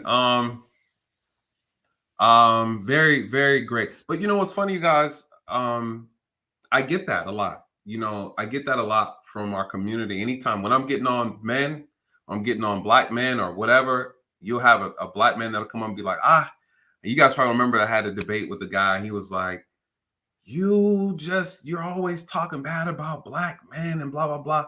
And I'm like, well, what I say in this case that he had an issue with, and come to find out he agreed with 100% of what I said. And you know what he had an issue with? I didn't like the way you said it. I agree with you, but I didn't like the way you said it. I'm like, we gotta, as a people, we gotta get out of this, you know, this thing where it's the way it was said hurts my feelings. Sir, is what was said true or not? You know, and we get in this thing where we're so concerned about how it made us feel versus what was said, and taking what was said and then making corrections. And so, you know, I don't know, but I love you guys. This is why I do this. And so I appreciate you guys coming up. And shout out to the facts over feelings, because you guys, at the end of the day, nobody cares, right? We got to get out of this. We got to get out of this thing where our emotions, man, we are too sensitive as a group. That's what makes us dangerous. Not only just as progression, but dangerous to each other, man. I was listening today on the news, and you know, 17-year-old shot and killed like a 16-year-old here in Atlanta at a house party, right? And it's just like, why do you have a gun in the first place, right? You see the two black guys got arrested for shooting up the Super Bowl parade. It's like, what are you guys fighting at a parade? Having a shootout at a parade. So again, a lot of our men are so emotional, man, emotionally just sensitive, weak. And what ends up happening is when you don't have emotional discipline, you know, you react. You react instead of think. Man, shout out to Barry Hamilton. Thank you so much for that super chat. He saw Law Minnesota. Yeah, man. Busy. busy. Yeah, busy. But we're gonna get back. We're gonna get back to it. I got a big surprise for you guys. Dang, I should make this video real quick too, so that way I can cut and paste it. Listen, you guys, you know the YSL situation. Nah, I ain't gonna worry about it. We've been on it. I'm gonna let y'all go. It's 12 o'clock. I'm gonna let y'all go. I appreciate y'all just coming up. I was gonna talk about that attorney because these attorneys are tripping out here in Atlanta, and I was gonna show y'all one of the YSL, whatever. But it's stupid. I ain't gonna worry about it. We'll probably talk about it another day. Anyways, y'all, thank you so much for tonight. Thank you so much for my two guests that came up. Great conversation. Thank you to the moderators and everybody hanging in the chat. Keeping up the conversation. I really appreciate you. This is gonna hit 4 hours, so we're gonna be out of here. I promise I'm not gonna leave y'all this long again. I feel so bad. We missed some good stuff, but I just appreciate y'all always sticking with me and for this long journey. With that being said, you guys, let the truth find you where the lies have left you. Good night and God bless.